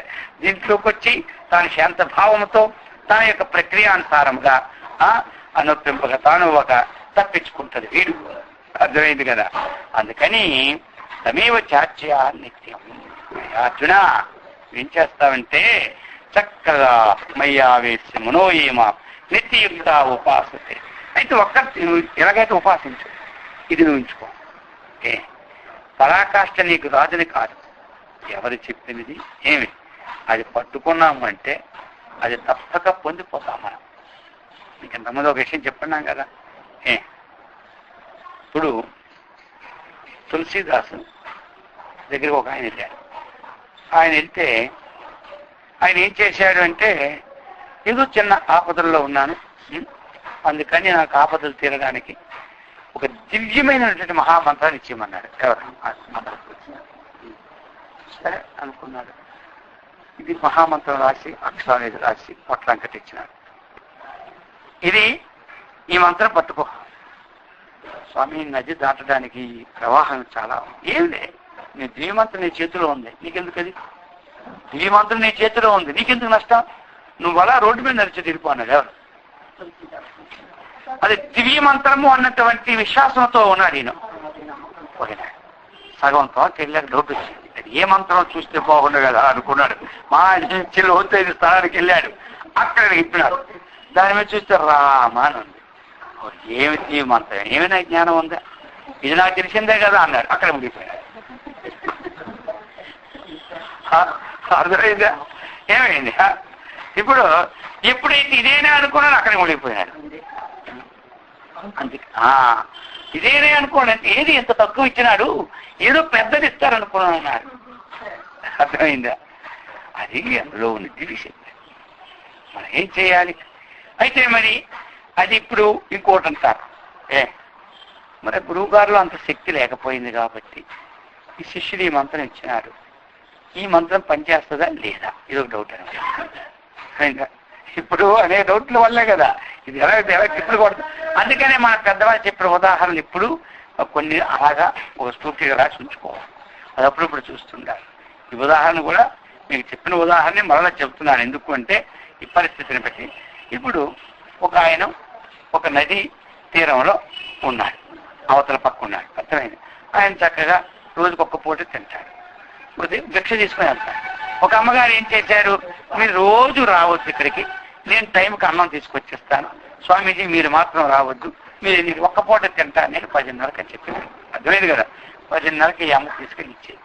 ఇలా వెళ్తూ కొంతకాలం ఏమైపోయింది, పెద్ద నది వచ్చేసింది. ఆ రోజు తంటాలు పడి ఎవడు పడవలు ఈక ఈ అమ్మాయి లేదు 1 గంట అయింది. ఆయన పాపం 10:30 నుంచి అలా ఆకలి చూస్తూనే ఉన్నాడు. ఏమమ్మా ఎంత లేట్ అయిందంటే, ఆ నది పొంగి పొరలిపోతున్నది, పడవలు ఎవడు వేయలేదు, అక్కడికి ఇప్పుడు వేశాడు. అదేనా రామ అనుకుంటే చాలు కదమ్మా, ఆ నది మీద నడిచెడిపోరావచ్చు కదా అన్నది ఎవరు?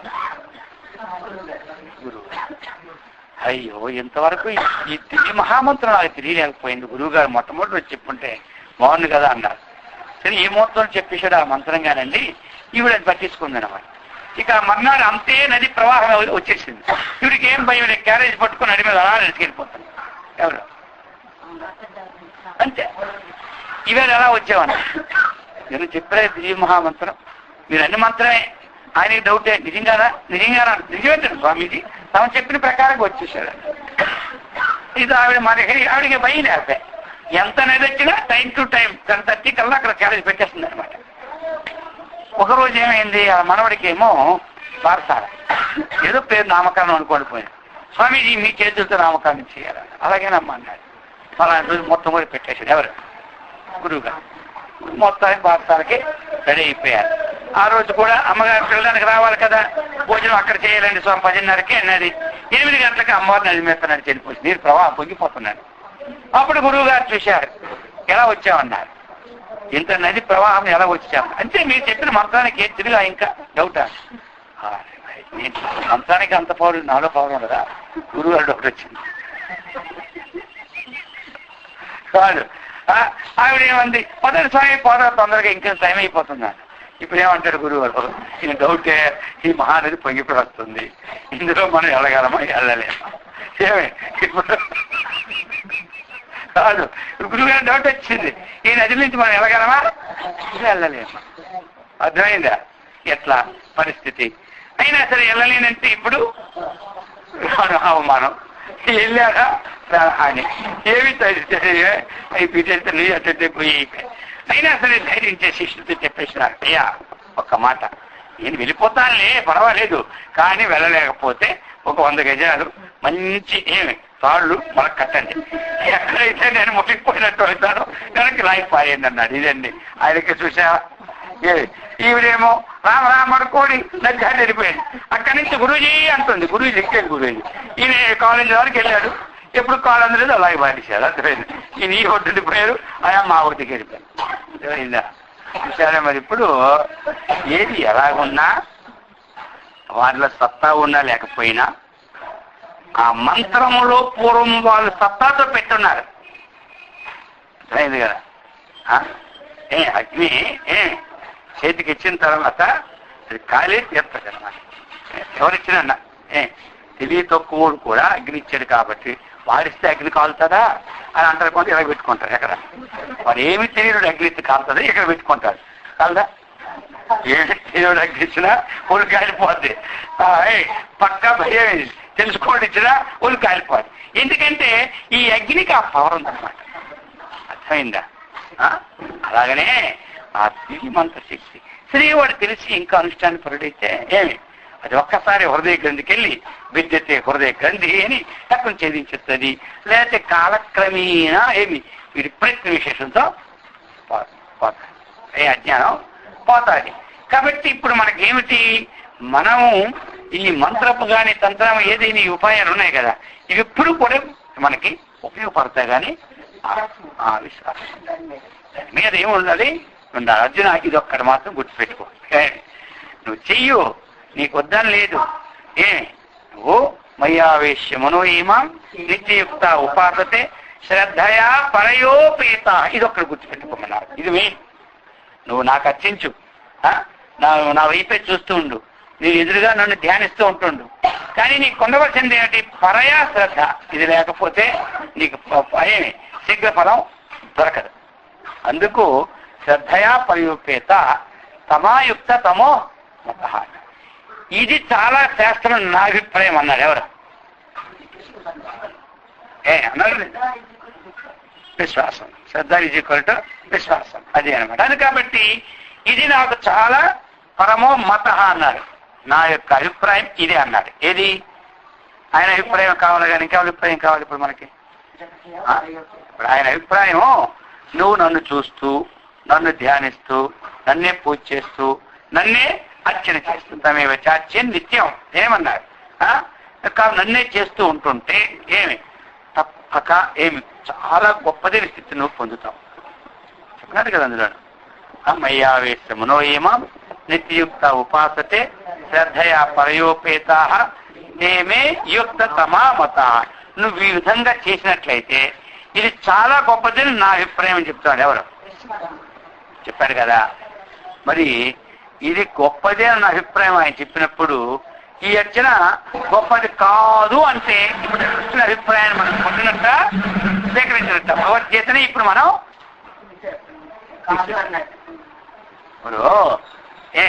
ఇప్పుడు గీతలో చెప్పిన విషయాన్ని మనం కాదన్నట్టు అయింది కదా. అయితే ఇది పనికిరాదా? పనికొస్తుంది. ఇప్పుడు స్మరణం, కీర్తనం, శ్రవణం, కీర్తనం, విష్ణు స్మరణం, పాద సేవనం, అర్చనం, వందనం, దాస్యం, సఖ్యం, ఆత్మ, నవవేద భక్తులు చెప్పుకుంటున్నాయి కదా. ఒక్కొక్కరు ఒక స్థితిని పొంది ఉన్నారు. ఏ స్థితిని పొందినారు? అందరూ ఆత్మతత్వాన్ని పొందినారు. అక్కడ అదే అందుకు చేర్చే విధులు. ఈ విధంగా 9 రకాలైనటువంటి వాళ్ళు అందరూ ఏంటంటే ఆత్మతత్వాన్నే పొందినారు. వీళ్ళందరూ వీళ్ళందరూ ఏం పొందారు? ఆత్మతత్వాన్నే పొందినారు. అందుచేత మనం ఏది ఆత్మతత్వాన్ని అందించదు అనేది లేదు, అందించడానికి మాత్రం సహకారాలు అవుతాయి. కానీ ఏదైతే మనం సాధన తీసుకున్నామో అదే ఆత్మతత్వం అన్నటువంటి భావన రాకూడదు. అక్కడ ఏమంటారు? ఇప్పుడు కూడా సాధన వేరు, తను వేరు. సాధన ఎంతవరకంటే ఆ పని అయిందాకే, ఆ తర్వాత ఆ వస్తువు తీసి అక్కడ తను మాత్రం ఎల్లప్పుడూ ఉంటాడు. ఇక్కడ పని చేస్తున్నాము, ఒక వస్తువు తెచ్చాము, ఆ పని అయిపోయిన తర్వాత ఏం చేస్తున్నాం? పక్కన అదే తన లోన్ పెట్టుకోవడం లేదు కదా, అర్థమైంది కదా. తనకంటే అభిన్నం అయితే లోపల ఉండాలి, అవి తనకంటే భిన్నం కాబట్టి అవి బయట ఉన్నాయి.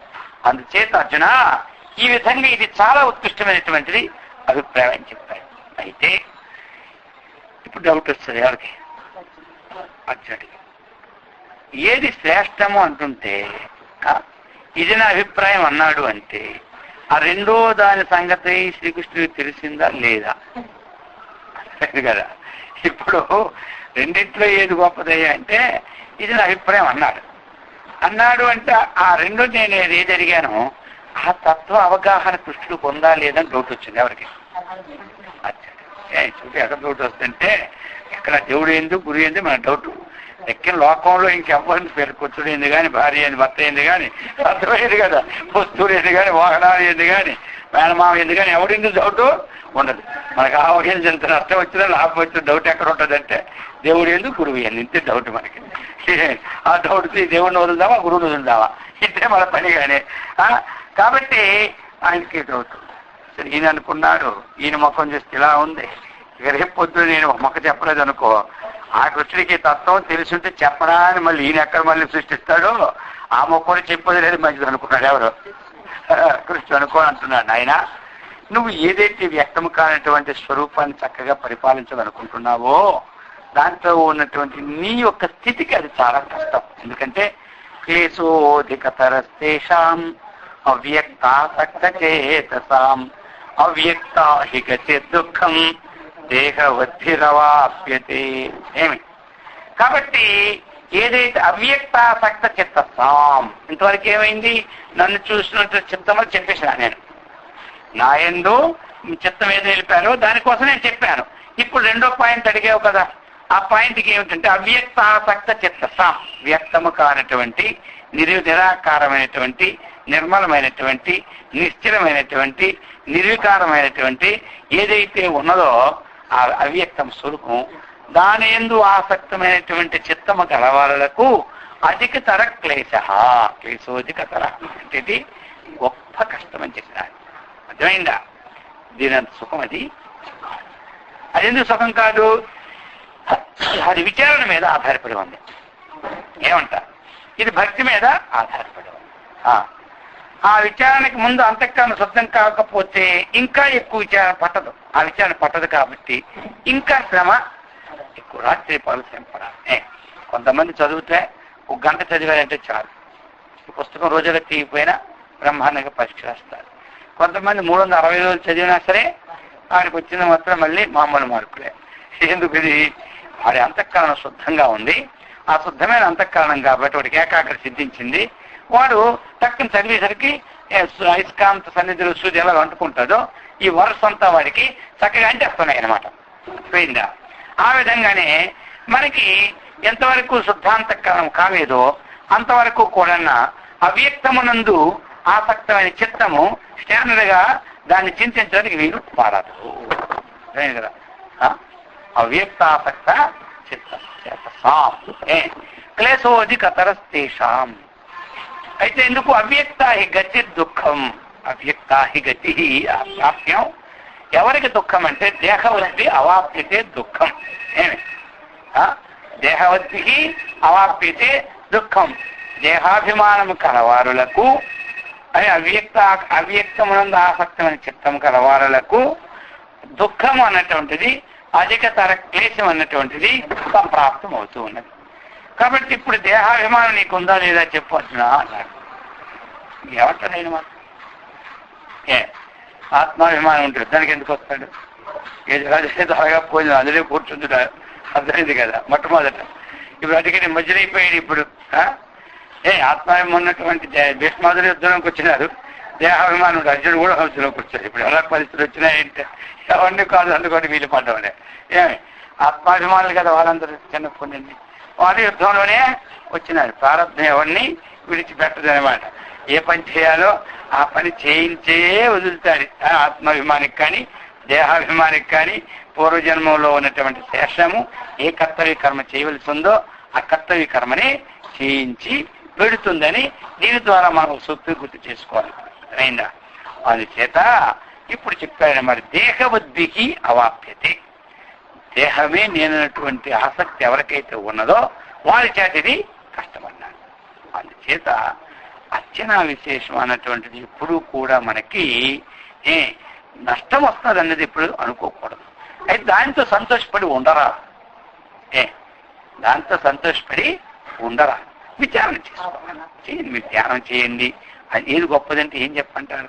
కొంతమంది అడుగుతారు, స్వామి ధ్యానం గొప్పదా, జపం గొప్పదా, అర్చన గొప్పదా, సేవ గొప్పదా అడుగుతారు. అసలు దృష్టిలో ఏది గొప్పదని చెప్పాలంటే ఏ పని చేస్తున్నప్పుడు మన యొక్క మనస్సు ఆ పని యొక్క ధ్యేయంతో లీనమవుతుందో ఆ పనే గొప్పది. ఇప్పుడు మన గొప్పది ఏంటి? అన్ని ఏకత్వం అని లీనంకారంగా తెలుసుకుంటున్నాం. కొంతమందికి అది ధ్యానంతో లీనమవుతుంది, కొంతమందికి జపంతో లీనమవుతుంది, కొంతమందికి ఏమిటంటే పారాయణతో లీనమవుతుంది, కొంతమంది పూజతో లీనమవుతుంది, కొంతమంది భజనతో లీనమవుతుంది. ఏది గొప్పది ఏంటి? నేను గొప్ప తక్కువ ఏమన్నా చెప్పండి, ఏమీ లే. అర్థమైంది కదా? ఇక్కడ మనస్సు ధ్యేయ వస్తువుతో లీనం కావాలి, అది గొప్పది అందరికీ. ఆ మనస్సు ధ్యేయ వస్తువుతో లీనం కావాలి. మనం కూర్చున్నాం ధ్యానంలోనే, ఏమీ లేదు. ఈ పాత కథలు కొత్త కథలే వస్తున్నాయి అనుకోండి. పూజ చేస్తున్నారు, ఆయన చక్కగా తమ చెందిపోయారు. ఒక విధంగా వాళ్ళు ఏం చెప్తారు తెలుసా? వీరి అంతఃకరణ ఎలా ఉంది ఏం తెలుసు చెప్పండి. పూజ కోటి సమం స్తోత్రం, స్తోత్ర కోటి జపో సమః, జప కోటి సమో ధ్యానం, ధ్యాన కోటి సమో లయ అంటారు.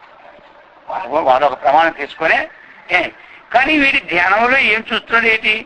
వాడు తలుపుతూ అందరూ తలుపుతుంటారు అంతే. గొర్రె గోతులు పడిందంటే అన్ని పడ్డమే కానీ ఏ స్థితి ఏమిటి వస్తాయి, ఎక్కడ ఉంటాయి చెప్పండి. అందుకని కోటి పూజలు ఒక స్తోత్రంతో సమానం చెప్పారు కదా మనకి. కోటి స్తోత్రాలు జపంతో చెప్పారు కదా, కోటి జపాలు ధ్యానంతో చెప్పారు కదా. ఇక మీకు ఈ జపం ఎందుకు? అర్థమైంది కదా. ఇక నీకు ఈ పూజ ఎందుకు అని ఆ మొక్కను పడి నీ మొక్కలన్నీ కొట్టేస్తున్నారు. అర్థమైందా? ఎక్కడ వెంటే ఏదో ఒకటి కొడుతున్నారు. సరే, ధ్యానమనందు నిలికడ కాకుండా ఉండి అర్థమైంది కదా, పూజాదులు కూడా చేయకుండా ఉంటే వాడికైతే ఏమైనట్టు? మరి వాడు ఎలాగో తిరపడతాడు? అవుతుంది. ధ్యానమా మనసు నిలబడే, ఈ పూజనా వద్దని చెప్పేసినారు. ఇప్పుడు ఇంటికి దాటి పూజకి వెళ్తే ఇదో భయం, ధ్యానంకి వెళ్తే అదో భయం.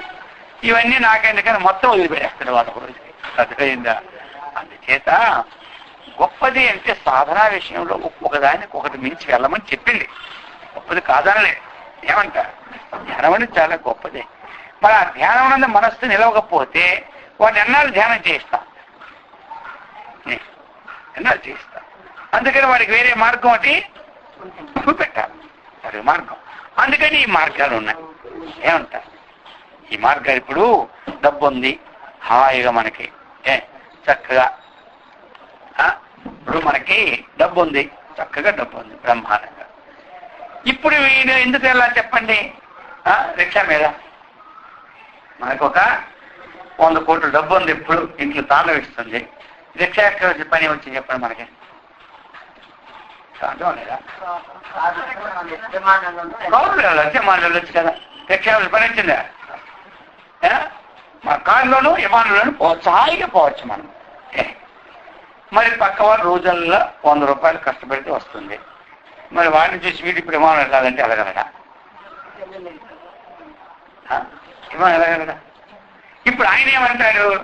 వీళ్ళంటాడు విమానం మీద వెళ్తేనే మంచిది కానీ ఈ కారు అర్థమైందా, ఈ రిక్షా ఇవన్నీ వ్యర్థం అంటాడు వాడు. ఎవడు అంటాడు? డబ్బున్నవాడు. మేము వెళ్ళొద్దా మరి విమానం పోవచ్చా? అలా ఉంటుంది వీళ్ళంతా. ఒక స్థితికి రాకుండా ఈ ధ్యానమే గొప్పది కానీ మిగతాది గొప్పది కాదు అన్ననుకోండి, ఇలా ఉంటుంది అనమాట. అవి విమానం మీద వెళ్ళే కోటీశ్వరుడు రోజు అరిచినట్టే ఉంటుంటది. వాడు అరుపులు ఎంతవరకు అయితే సార్థకమో లోకములో వీరు అరుపుడు కూడా అంతవరకే సార్థకం. తెలిసింది ఇప్పుడు.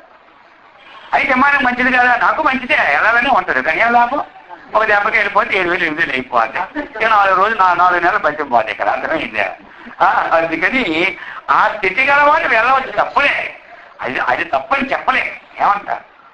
కానీ ఇదే ముఖ్యంగానే తగ్గిన ముఖ్యం కాదు అంటే అందరూ కూడా ఇప్పుడు మేడల్లో ఉండాలని ఉంటుంది. ఎవరికి ముఖ్యం కాదు? మేడలో ఉండడమే ముఖ్యము. అందులో కూడా బ్రహ్మ ఏసీలో ఉండడం ముఖ్యం అంటాను నేను. ఇది తెలియదే ఉపని చెప్తూ ఉంటాను. ఈ స్వామికి ఏం పోయినా అందించిన డబ్బులు బాగా తిని ఏసీ పెట్టుకొని ఏసీ రేపటి నుంచి డబ్బు ఇవ్వకుంటుంది ఈ సంగతి తెలుస్తుంది. మీరే అంటారు. అప్పుడు నేను ఎందుకు అనాలి? ఎందుకు అనాలి? అందుకోసమని ఎప్పుడూ కూడా ఒకటే గొప్పది అన్నటువంటిది ఉంది కదా, అది దురభిమానమే కానీ అనేటువంటిది కాదు అన్నమాట. అందుకని అన్నింటిని ఇది కూడా మంచి, అందులో ఇది ఒక ర్యాంక్ మంచిదే అని చెప్పుకోవాలి. అందుకు లోకంలో ఇప్పుడు ఏమైపోతుందంటే అయితే పూర్వం అసలు జ్ఞానం ఆత్మతత్వం అన్నినే సున్నా చేసేస్తున్నారు అందరూ కలిసి. ఇప్పుడు అందరికీ తావైన ఆత్మతత్వం ఏదుందో దానిని చెప్పకుండా ఏదో కబుర్లు చెప్పేసి కాగలగా చెప్పేసి దాన్ని మరి దానికి కూడా అటువంటి వాళ్ళందరూ సపోర్ట్ వెళ్తున్నారు. అందుకే ఆమె బలవద్దు, ఎవడు చెప్పాలి, ఎవడు బలవద్దు చెప్పండి.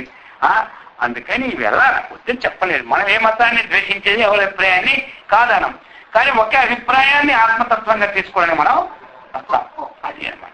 అందుకని చెప్తున్నారు ఈ ప్రకారముగా మనము తమేవ చార్చి నిత్యం భక్త్యా పురుషమవ్యయం. అయ్యా ఏముండాలి నిత్యమును?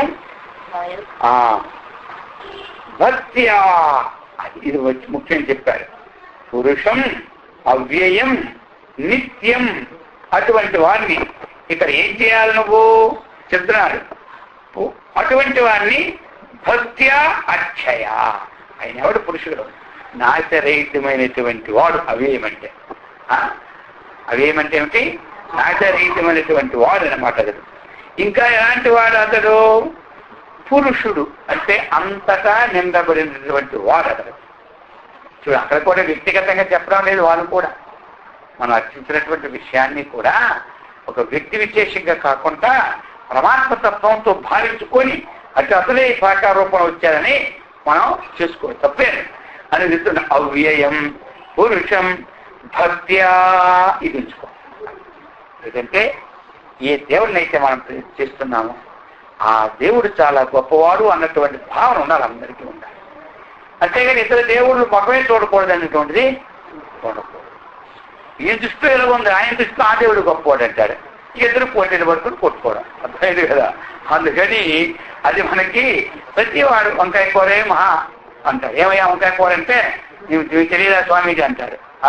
వంకాయ కూర బోలి లంకాపతిని గోడి రాజులు వైరింగలరే, శంకరుల వంటి దైవము పంకజముఖ సీత వంటి పంతులు గలరే అంటారు. వంకాయ కూర కంపెనీ పెట్టారు. 4 గిన్నెలు తీసుకుని వంకాయ బోడు కోరి లంకాపతి వైరు బోడి రాజుని గలరే అన్నాడా. అటువంటి రామచంద్రుడి కంటే గొప్పవాడు లేడని అర్థమైంది కదా. ఈ విధంగా సీత కంటే గొప్పవాడు లేడని, ఆ విధంగా వంకాయ కూర కంటే గొప్పది కూర లేదు అంటారు. ఆయన వంకాయ కూర అంటారు, వంకాయ కూర ఈయనేమో దొంగలు అంటాడు. ఏం చేయాలి మరి ఇప్పుడు? వాళ్ళకి ఉదాహరణ తీసుకుని వచ్చిన వాళ్ళు కూడా ఈ ఉదాహరణ ఉందా లేదా అంటాడు. వీడికి వంకాయ కూర వండిద్దామంటే వాళ్ళు మాట్లాడి ఏం చేస్తాం మనం ఇప్పుడు? అందుకని ఏమి ఆ పరిస్థితిని బట్టి ఆయా వాడి వంకాయ కూర మహారాజుగానే ఉండేది. ఇప్పుడంటే ఎవరు తినడం లేదు. కానీ ఆ వంకాయ పచ్చడి కాల్చి చేస్తే 1 కేజీ బియ్యం దీనికి కలుపుకొని నీకు ఇవ్వాలి అన్నారు. ఇప్పుడు కేజీ బియ్యం మొత్తం కూడా చెప్తారు 10 మంది స్వామి అంటారు. అవి ఉండేటప్పుడే కాబట్టి అప్పటికెప్పుడు తేడాలు అలా ఉంటాయన్నమాట. అందుకని చెప్తున్నారన్నమాట. ఈ ప్రకారముగా అవి ఏమంటే వినాశక్రియారహితం. తమేవచ ధ్యాయన్, ధ్యాయన్ అంటే ఆభ్యంతరములు అర్చన. ధ్యానం అంటే ఏమిటి? లోపట అర్చన. ధ్యానం అనేదంతా లోపట అర్చన, పూజ అంతా బయట అర్చన. అంటే కంగరాజు ధ్యాయన్ అభ్యంతరార్చనం. లోపట అర్చన ఏమంటారు? ధ్యానం అంటారు. కాబట్టి బయట అర్చనని పూజ అర్చనం అంటాం. తమేవచ ధ్యాయన్ కుర్వన్ స్తువన్. ఈ విధంగా స్తువన్ అంటే స్తోత్రం చేస్తూ. కొంతమంది బయటికే చదవరు, లోపటే చదువుకుంటారు. కొంతమంది ఏం చేస్తారు, బయటికి చదవచ్చే టైం కూడా అవదని, బయటికి చేసే టైం చాలదు కాబట్టి లోపల అలాగా సహస్రనామం చూస్తే అయిపోతుందండి. అది కూడా మంచిదే, తప్పు లేదు, అర్థమైంది కదా. సామూహికంగా ఉన్నప్పుడు అలా అందరూ చూసుకుని కూర్చుంది అక్కడేమిటి ఇది ధ్యానం వల్ల పారాయణ అడుగుతారు. అందుకోసం సామాన్యుడు పారాయణ చేసుకోండి. సమయం మీకు లేదు, పారాయణ చేస్తే ఎక్కడైనా ఇంట్లో చేసుకున్నప్పుడు నొప్పిలాగా ఉంటే ఏ దీనిగా ఉంటుందో అప్పుడు ధ్యానంలా చేసుకోండి. అందుకు లోపల ఏమో బాగా అర్థమైంది, బయటేమో బాగా అర్థమైంది. అందుకని చెప్తున్నారు ఈ ప్రకారముగా నమస్యన్. ఇంకోటి ఏమిటి? అక్రూరస్థని వందనే అన్నారు. అక్రూరుడు ఆ వందనం చేసుకునే భగవంతుడిని సాక్షాత్కరించుకున్నాడు. అక్రూరుడు ఏం చేసినాడు? వందనమే. అక్రూరస్థలి వందనే. వీరు శ్రవణం చేసి ఆత్మతత్వాన్ని పొందారు, ఆయన నమస్కారం చేసి ఆత్మతత్వాన్ని పొందుతున్నారు. అందుకని చెప్తున్నారు ధ్యాయన్ స్తువన్ నమస్యంచ. ఇప్పుడు కొంతమంది ఆ నమస్కారం కూడా అంతరం ఉంది, బాహ్యం ఉంది. అదేండి, కొంతమంది కళ్ళు మూసుకొని అనుకుంటారు, కొంతమంది ఇలాగంటారు, కొంతమంది ఇంకా సాష్టాంగ పడతారు. అర్థమైంది కదా. ఆ నమస్కారం కూడా బాహ్యం ఉంది, అంతరం ఉంది. ఆ నమస్కారం మరి మనకి ధ్యానం కూడా బాహ్యం ఉంది, అంతరం ఉంది. స్తోత్రం కూడా బాహ్యం ఉంది, అంతరం ఉంది. అది మనం అన్వయం చేసుకోవాలి. ధ్యాయన్ స్తువన్ నమస్యంచ. ఈ ప్రకారముగా పూజాశేష గౌతముభయం వస్తు స్తుతి నమస్కార లక్షణం యజమాన అర్థమేవ యజమాన తం ఏవచ ఇక్కడ యజమాన అర్థమేవ కాదు ఇక్కడ యజమానస్తమే యజమాన అర్థమైపోవడం కాదు ఇక్కడ అర్థమైందా యజమాన యజమానుడు తం ఏవచ యజమాన అంటే ఇక్కడ ఎవరు ఫలభోక్త పూజక ఏమి ఇక్కడ యజమాన ధ్యాయన్ స్తువన్ నమస్యంచ అర్థమైందా ఎవరిని అవ్యయం పురుషం నిత్యం ఎల్లప్పుడూ ఉండేవాడిని ఒకటి అర్థం ఎల్లప్పుడూ ఒక అర్థం ఎవరినంటే అవ్యయం పురుషం భక్త్యా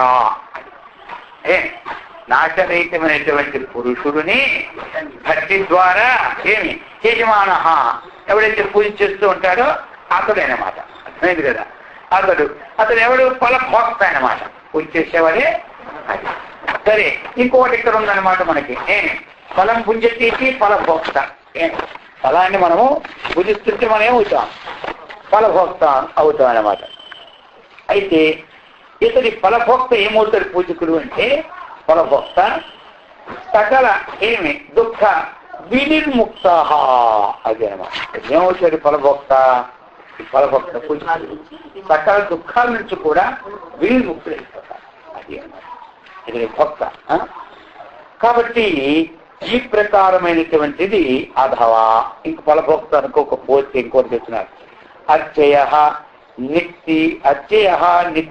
నిత్యేన ఉభయ విధమర్చనం ముచ్యతే ధ్యాయన్ స్తువన్ నమస్యంచ ఏమి ఇలాగా మానసం వాచకం కాయకచి ఉచ్యతే ఇది మూడు ప్రకారములుగా మనం చేస్తున్నటువంటిది ఇంకెప్పుడు ఏంటనుకున్నాం మనం కాయము ద్వారా ఒకటి రెండవది వాచకం ద్వారా ఒకటి మూడవది మానసికం ద్వారా కాయం ద్వారా అర్చనాలు చేస్తూ ఉంటాం వాక్కు ద్వారా పడుతూ ఉంటాం మనస్సు ద్వారా చింతిస్తూ ఉంటుంటాం అందుకని ఈ ప్రకారముగా నమస్కార రూపంగా మనం చెప్పినటువంటి ఈ అవ్యక్రియారహితమైనటువంటి దేవుణ్ణి అర్చన చెయ్యడమే గొప్పదయా అన్నాడు స్తువంతం ఎవరిని గురించి ఎవరిని మనం అర్చన చేయాలి కదా ప్రశ్న మనకి మన ప్రశ్న ఏమిటి మరి కం స్తువంత మనం ఎవరిని అర్చన చేయాలి ఎవరిని అంటే అవ్యరహితమైనటువంటి వారిని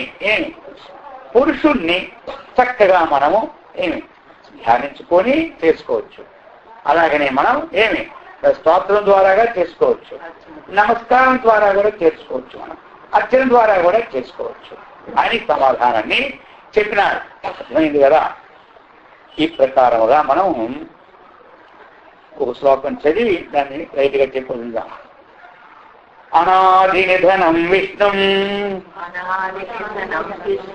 సర్వలోక మహేశ్వరం లోకాధ్యక్షం స్తువన్ నిత్యం సర్వదుఃఖాదిగో భవేత్ ఇది కూడా మనకేమిటి అర్చన శ్రవణ ఇవి ఉన్నాయి కదా ఈ రెండింటికి సమన్వయమైనటువంటివే మనకి ఇప్పుడు అత్యంత ఇందులో అన్నాడు అంతకుముందు స్తవంత అన్నాడు అందుకని అత్యంతగా సమాధానం ఇందులో వచ్చేసింది అనమాట మనం ఇప్పుడు చెప్పిన దాంట్లో స్తవంత అని సమాధానం కూడా రెండు ఇంచుమించు ఒక్కటే కానీ దానికి ఈ శ్లోకంలో పెట్టాడు అనమాట స్తవంత అని దానికి అత్యంత అని పెట్టున్నాడు ఇంచుమించు అటువంటి వారిని అర్చించేయాలి అటువంటి వారిని స్తుతించాలని తాత్పర్యం అయితే ఇప్పుడు చెప్తున్నారు ఎవరిని మనం మరి స్తువన్ అన్నారు ఈ శ్లోకం ఏమన్నారు స్తువన్ కింద శ్లోకం ఏమన్నారు అర్చేన్ అన్నారు అది మెయిన్ కదా మనకు వచ్చిన ప్రశ్నలు వచ్చాయి కదా కం అత్యంత కం స్తువంత అని చెప్పారు కదా అందుకు ఆ రెండుకు వేరే శ్లోకాలు ఉంటాయి అనాది నిధనం విష్ణుం సర్వలోక మహేశ్వరం ఇప్పుడు చెప్తున్నారు అనాది నిధనం అంటే ఇక్కడ మనకి అనాది నిధనం అంటే శంకరాచార్య వారు షద్భావ వికార వర్జితం అని ఇచ్చారు ఏమైందా అనాది అంటే ఏంటి నిధనం అంటే ఏంటి ఇక్కడ మరణం నిధనం అంటే ఏంటి మరణం నిధనం అనేది మరణం అంటారు అదే అనమాట అంటే లేకపోవడం అర్థం నిధనం, నైధనం నిధనం అంటారు. 26లో బయలుదేరితే మరణమయ అంటారు పంచాంగంలో. కాబట్టి నిధనం అన్నమాట. నిధనం అంటే ఏమిటి? మరణం. నిధనం అంటే సంస్కృత పదం, మరణం అనేది కూడా సంస్కృత పదమే.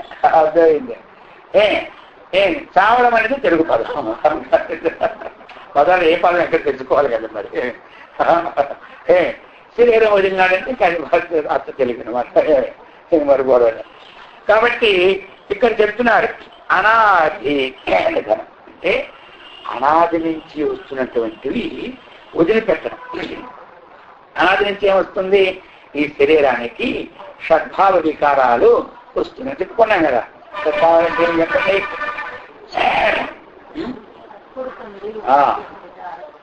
అస్థి, పద్ధతి, పరిణమతే, అపక్షేతి, ఇవన్నీ ఆ రోజుకి ఒకటి కంఠస్థం చేసుకోవాలి. అలాగన్నా రోజుకి ఒకటి కంఠం చేసుకుంటే చాలా టెన్షన్. నెలకు 30, 365 అయిపోతాయి. 2 సంవత్సరాలు మీ అంత పండితుల లోకంలోనే ఉండరు. 700 ఉంటాయి నిధులన్నీ, సెంటెన్స్ అన్ని. అర్థమైంది కదా? ఈ ప్రకారంగా చెప్తున్నారు. కాబట్టి ఇక్కడ అనాది నిధనం అంటే షడ్భావ వికారములు వర్జితం. ఇది గుర్తుపెట్టుకోవాలి శ్లోకంలో. ఎందుకంటే అనాది నుంచి వస్తున్నాయి మనకి వికారాలు. ఇది కాబట్టి ఈ వికారాన్ని మనం ఏం చేయాలి? విడిచిపెట్టాలి. ఇంకోటి ఏమిటి? ఆ వికారములు లేని వాడు పరమాత్మ. అర్థమైందా? రెండు వికారాన్ని విడిచిపెట్టుకోవాలి ఒక అర్థం. ఆ వికారములు లేనివాడే అది నిధనం. లేనివాడే ఇంకెవరతడు? పరమాత్మకి విశేషణం కదా. అనాది ఏమి అంటే ఆది మధ్య అంతములు లేనివాడు ఒకటి. మళ్ళీ దాన్ని అధ్యాహారం చేసుకుంటాం. అనాది అంటే షడ్భావ వికారములు లేనివాడు అనమాట. ఎవరు? ఇంకో రెండోది విష్ణు. విష్ణు అంటే ఏమిటి? ఇక్కడ మనకి వ్యాపనశీలం. అర్థమైందా? విష్ణు అంటే విష్ణు పదానికి ఎక్కడ వచ్చినా ఇదే అర్థం తీసుకోండి మొత్తం మీద లోకంలో. విష్ణు పదానికి ఎక్కడ అర్థం వచ్చినా వ్యాపకత్వాత్ విష్ణు. వ్యాపకత్వాత్ విష్ణు. అంతటా వ్యాపించిన స్వరూప్ మీద ఆయన పేరే విష్ణు.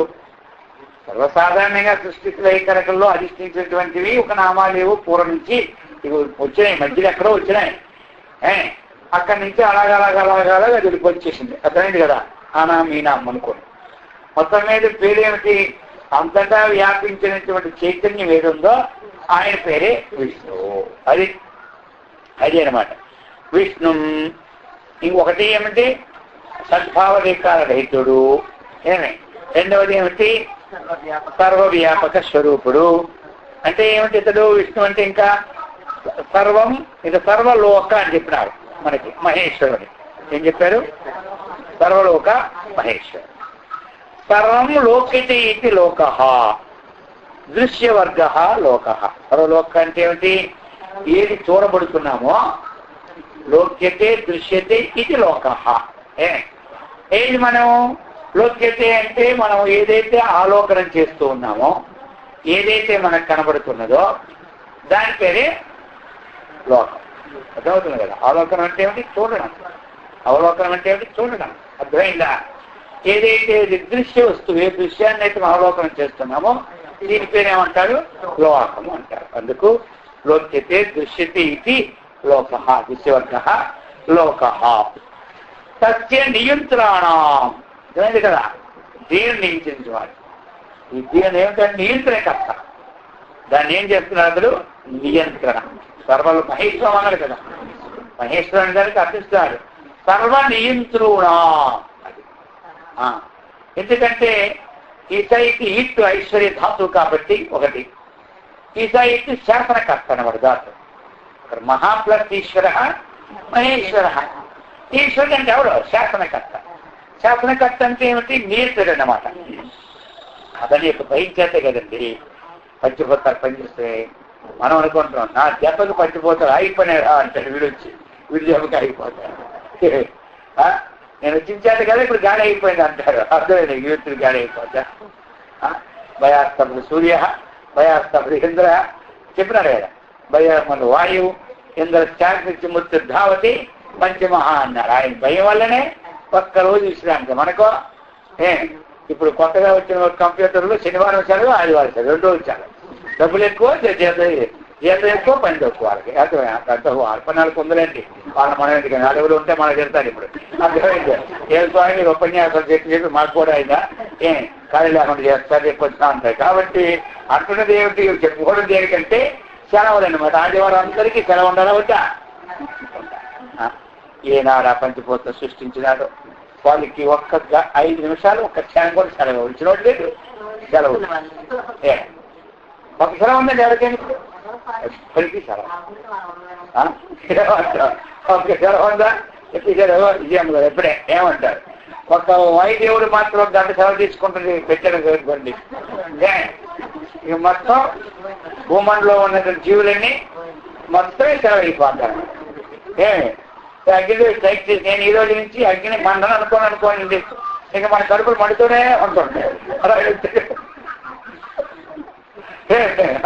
అర్థమైందా? ఈ ఊరు సెలవు చేసుకోలే పాపం. అది మరికేమో అంతగా నాకు పని చేశారంటే మళ్ళీ పని చెప్పేసారు. పాపమే కోపం. అర్థమైందా? మరి గురువు లేదు, దేవుడు లేదు, దెయ్యము లేదు, అందరం మీద కోపమే అంటారు. అర్థమైంది కదా? ఆ ప్రకారంగా తయారైపోయింది ఇప్పుడు లోకం అంతా.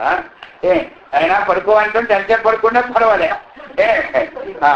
మంచివాళ్ళే, అందరూ మంచివాళ్ళే. పని చెప్పినావా తర్వాత వాడి చేసిన ఇప్పుడు చేయమనం అనుకో, ఇప్పుడే మనమే అందరు కోపం, అంత కోపం అలా ఉంటుంది. ఏం చెప్పుంటారు. అందుకని ఆ ప్రకృతి నిర్మాణంలో ఉన్నటువంటి విషయాలను మనం చూసి చూడండి. ఎంత పని ఉన్నా, ఎంత ఆహారం ఉన్నా, ఏమి లేకపోయినా 4 గంటల ఇద్దరికల్లా ఆ కాకులన్నీ, ఆ కోడులన్నీ, ఆ పిచ్చుకలన్నీ చీకటి లేచిపోతూ ఉంటుంటాయి. మనం కానీ గంటలు అయితే 3 గంటలు మళ్ళీ పడుకుంటాం. ఎందుకంటే గంట ముందు లేచిపోయాం. ఉదయం ఈ అనుమానమే మనకి పడుకొని పెడతాను. గంట ముందు లేస్తారు చీకట్టి, మళ్ళీ ఆ చీకట్లు మన పనులు కాదు 3 గంటలకు పడుకొని అయినా అంటాం. అప్పుడు అర్థమైంది కదా. 3 గంటలు పడుకుంటూనే ఉంటుంటారు. ఏమిటిగా అందులోనికి సంధ్యాకాలంలో పడుకున్నటువంటి దరిద్రం అన్నమాట కదా. మనిషికి ఎప్పుడు కూడా వదలదు, దరిద్రం చుట్టేస్తారు. అర్థమైంది కదా. అందుకని 5 గంటల నుంచి 7 గంటల మధ్యలో పడుకోవడం ప్రశ్న ఉండకూడదు ఎవరు కూడా. అది ఇంటికి అశాంతే, ఒంటికి అశాంతే. ఇప్పుడు ఏం చేస్తున్నా తెలుసా? పిల్లలు 9 వరకు లేవాలి. 10 గంటల స్కూల్ కదా, నన్నెందుకు చంపుతామంటారట. ఇదేమిటి స్వామి, మీరు చేసిన అలవాటే. చిన్నప్పటి నుంచి వాళ్ళు కూర్చున్నప్పుడు ఒక్క లెంపకాయ కొడితే చిత్తకం లేచిపోతారు. పడుకో పడుకో పడుకో పడుకో అంటారు. పడుకో ఆ తప్పే చెప్పండి. ఇప్పుడు ఎవడో తల్లికి ఏం చేశాడు? వీరు బజార్ నుంచి వెళ్ళినప్పుడల్లా ఏదో కూరగాయలు తెచ్చివాడు మొట్టమొదటి పాపం. తల్లికి మహా ఆనందం అయిపోయి కూరగాయలు కొనుక్కుంటూ ఊరికిపోయి ఊరుకుండిపోయాడు. అర్థమైందా? కూరగాయలు కొనుక్కుంటూ ఊరుకుండిపోయి ఇక అలాగా ఇది మొదలెట్టాడు అనమాట. ఇక తల్లిగా పొంది కదా కొనుక్కొని కూరగాయల నుంచి అలా గుమ్మడికాయ దాకా వెళ్ళాడు. ఇక అక్కడి నుంచి డబ్బుల వరకు వెళ్ళాడు. తెస్తూ ఉన్నాడు. ఎక్కడో పెద్ద ఖజానా కొట్టేసరికి దొరికిపోయాడు. దొరికిపోయిన తర్వాత వాడికి ఏంటి జంట జైలు శిక్ష వచ్చింది. ఊరి శిక్ష వెళ్ళిపోయింది. మళ్ళీ లాస్ట్కి వాడు నీకేం కావాలో ఊరి ముందు కూడా అడుగుతారు. నీకు ఏదైనా కోరుకుంటే తెచ్చిసుకోండి. మా అమ్మగారిని రమ్మని అన్నాడు. అమ్మగారు వచ్చినారు. అమ్మగారు వచ్చి చెవిలో మాట చెప్పాలని చెవి కురిపిస్తున్నాడు. ఏమంటే ఆ రోజే అర్థమైందా? నేను కూరగాయలు తెచ్చినప్పుడు ఈ పని మంచిది కాదు అని చెప్పుంటే నాకు దిగొస్తాయి. ఇది నీ వల్లే నాకు వచ్చింది అన్నారు. అందుకే నీ చెవి కురిపిస్తున్నా అన్నాడు. అర్థమైందా? అంటే విషయం ఏమిటంటే మనం మొట్టమొదటి పిల్లలకు అభ్యాసం చేయాలి. ఏమంటారు? అభ్యాసం చేస్తే వాళ్ళు పక్కనే లేచిపోతారు. కంప్యూటర్ బుర్ర వాళ్ళు మరీ తొందరలు తెలుస్తారు.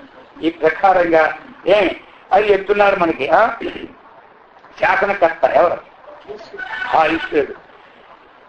సర్వం లోక్యతే లోకో దృశ్యవర్గో లోక తచ్చ నియంత్రోణాం బ్రహ్మాదీనామపి ఈశ్వరత్వాత్తు సర్వలోక మహేశ్వర అని చెప్తున్నాడు. ఇప్పుడు ఈయన శాసనకర్త ఎవరికి?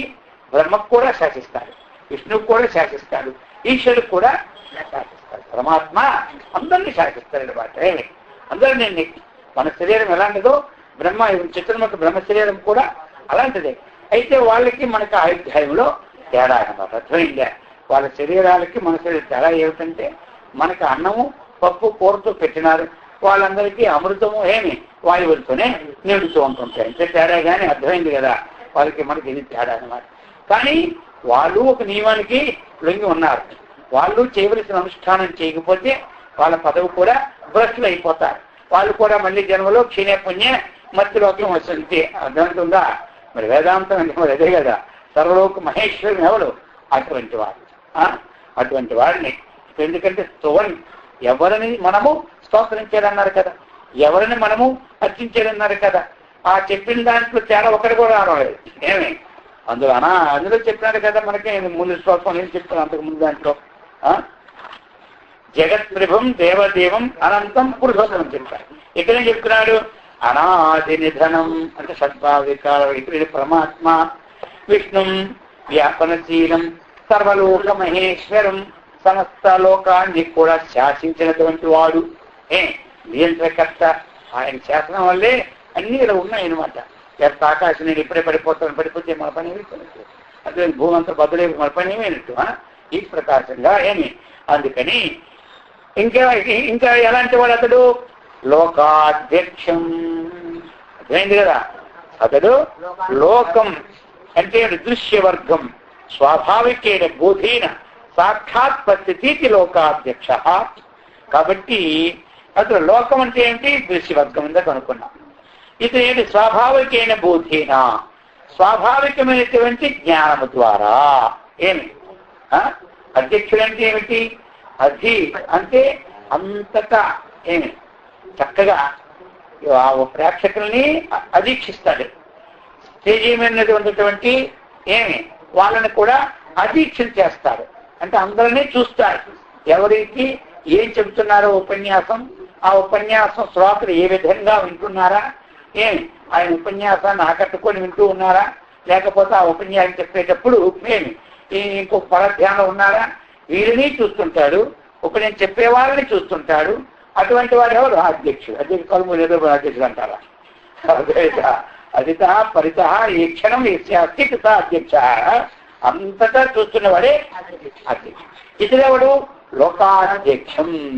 ఆ లోకాధ్యక్షం ఏమిటి? స్వాభావికేన బోధేన సాక్షాత్ పశ్యతి. ప్రత్యక్షముగా జ్ఞానము ద్వారా ఏమి ఇతరుల యొక్క విషయ విజ్ఞానాన్నంతా కూడా చక్కగా చూస్తూ ఉంటుంటారు. అతడే అధ్యక్షుడు. అధ్యక్షుడు ఇంకెవడు? మనకి జగత్ రక్షక అంటే జగత్తునంతా రక్షించేవాడు. అలాగనే జగద్ అధ్యక్ష, ఈ జగత్తునంతరికి కూడా అధ్యక్షుడు అనమాట. అటువంటి వాడిని దానిలాగనమాట నిత్యం స్తువన్. అర్థమైంది కదా? ఆ ప్రకారముగా నిత్యం అంటే నిరంతరం, నిత్యం అంటే ఎవరినయ్యా నేను స్తోత్రం చేయాలంటే ఈ చెప్పారు. సద్భావికారేతుడు, వ్యాపక శిరుడైనటువంటి వాడు, సర్వలోకాన్ని శాసించిన వాడు, ఈ లోకమంతటి కూడా చక్కగా తన యొక్క స్వాభావిక విజ్ఞానం ద్వారా అందరూ ఏం చేస్తూ ఉన్నారు? ఎవరు పూజ చేస్తున్నారా, ధ్యానం చేస్తున్నారా? ధ్యానం చేస్తున్నప్పుడు లోపటే అనుకుంటున్నారు, లోపల విష్ణుమూర్తిని ధ్యానం చేస్తున్నారా, లేకపోతే ఇంట్లో పుత్రుల పేరు ధ్యానం చేస్తున్నారా? అన్ని చూస్తుంటారు. ఎవరు? ఆయన స్వాభావికంగా తన యొక్క వేరేగా నేను చూడడం కాదు, మనమంటే చూడాలని చూస్తూ ఉంటుంటాము. ఆయన యొక్క స్వభావమే జ్ఞానం కాబట్టి అందరిలో ఉన్న విజ్ఞానాన్ని ఆయన చూస్తూ ఉంటారు. అందుకని ఆ ప్రకారముగా నిత్యం నిరంతరం స్తువన్ ఆ విధంగా చూపించారు. ఎవరినంటే అతడు ఈ రకంగా ఉన్నాడని నువ్వు భావించుకొని నువ్వు స్తోత్రం అంత విశేషం. మరి అలా చేస్తే ఏ లాభం? అది కూడా సర్వ దుఃఖాతికో భవే. ఇది త్రయాణం. ఇక్కడ కూడా మళ్ళీ స్తవనం, అర్చనం, జపానం, సాధారణం ఫలవచనం. సాధారణ ఫలవచనం దీనికి ఏం ఫలం వస్తుంది? సర్వాణి ఆధ్యాత్మిక, ఆది భౌతిక, ఆది దైవిక దుఃఖాన్ని అతీతి దీన్ని దాటిపోయి గచ్చతి అంటే చక్కగా వీటి నుండి విముక్తులైపోతున్నారు. అర్థమైంది కదా? మనం చేసినటువంటి అక్కడ కూడా ఇచ్చాడు మనకి. ఇక సర్వ దుఃఖాతికో భవేత్. ముందు శ్లోకం సర్వ దుఃఖాతికో భవేత్. అతన్ని ఎవరు అర్చన చేస్తూ ఉన్నారో ఈ విధంగా భావించుకొని అతడు ఈ మూడు దుఃఖముల నుండి విముక్తి చెందుతున్నాడు. ఎవరైతే స్తోత్రం చేస్తూ ఉన్నారో అతను కూడా 3 దుఃఖాల నుండి విముక్తులవుతున్నారు కదా. దుఃఖాతీతుడైనాడంటే అదేమిటి? ఆత్మతత్వ విజ్ఞాని కలుగుతారు. దుఃఖం లేకపోతే మిగిలింది సుఖం. ఆ సుఖం ఏమిటి? తన స్వరూపం. మన సుఖము తనకంటే భిన్నము లేదు. ఆ ఆనందం ఎక్కడి నుంచి వస్తుంది? ఆత్మ నుండి వస్తుంది. అందుచేత ఇది ఈ విధంగా మనకి ఆ యొక్క విష్ణువు అంటే ఇప్పుడు ఏం చెప్పాలి చెప్పండి అందరూ? అందరి హృదయంలో ఉన్నవాడు ఎవడంటే అది స్తోత్రం. విశ్వాసం చేస్తున్నా వచ్చేస్తున్నా. కానీ ఆ విష్ణు అంటే ఈ ప్రకారంగా ఈ భావాలన్నీ రావాలి. అందుకే విశ్వాసం చదవండి. కానీ రోజుకు ఒక శ్లోకంలో ఉన్న తాత్పర్యాన్ని విన్నారు. 2 నెలలు అయిపోతుంది, మళ్ళీ ఆ పుస్తకాలు వారేసి ఉండడం కాదు. అర్థమైందా? దీనిని మళ్ళీ ఒక్కసారి రిపీట్ చేశారంటే అది బాగా పనిచేస్తారు. రేపు ఎక్కడ ఎవరు చెప్పినా ఈ విషయం మీకు విరోధం వచ్చినా దాన్ని మీరు తిరస్కరించి ఈ విషయం స్వీకరించుకుంటా ఉన్న విషయాన్ని స్వీకరించాలని తప్ప ఇది జ్ఞానం కలుగుతుంది. లేకపోతే మనకు కలుగుతుందా? అదేగా అప్పుడు చెప్పారు కానీ అప్పటికప్పుడు ఏదో తేడా కనబడుతుందిరా. ఏం ఆయన దానికి ఏంటో తేడా ఉంది. అది అది అని మళ్ళీ ఏమి ఇదికన్నా గొప్పదిలాగా ఉంది ఏమి మళ్ళీ అది ఏది ఎలాగ ఉందో ఏది ఉందో అది మాట అందరు చెప్పింది వినాలి. మన నిశ్చయమైనటువంటి ఏ విజ్ఞానం స్థిరం ఉందో దాన్ని మారకుండా అప్పుడే ముందుకెళ్తాం. కాబట్టి అందరూ సత్కర్మిష్ఠులై, భగవద్భక్తులై, ఆత్మవిజ్ఞాన సంపన్నులై, బ్రహ్మానందముతో విరాజినట్లు ఆ గురుదేవుడు శ్రీకృష్ణ పరమాత్మ మనందరికి ఇచ్చి సదా రక్షించుగాక. ఓం సహనావతు సహనభునస్తు సహ వీర్యం కరవావహై తేజస్వినావధీతమస్తు మా విద్విషావహై. ఓం శాంతి శాంతి శాంతి. హరి ఓం తత్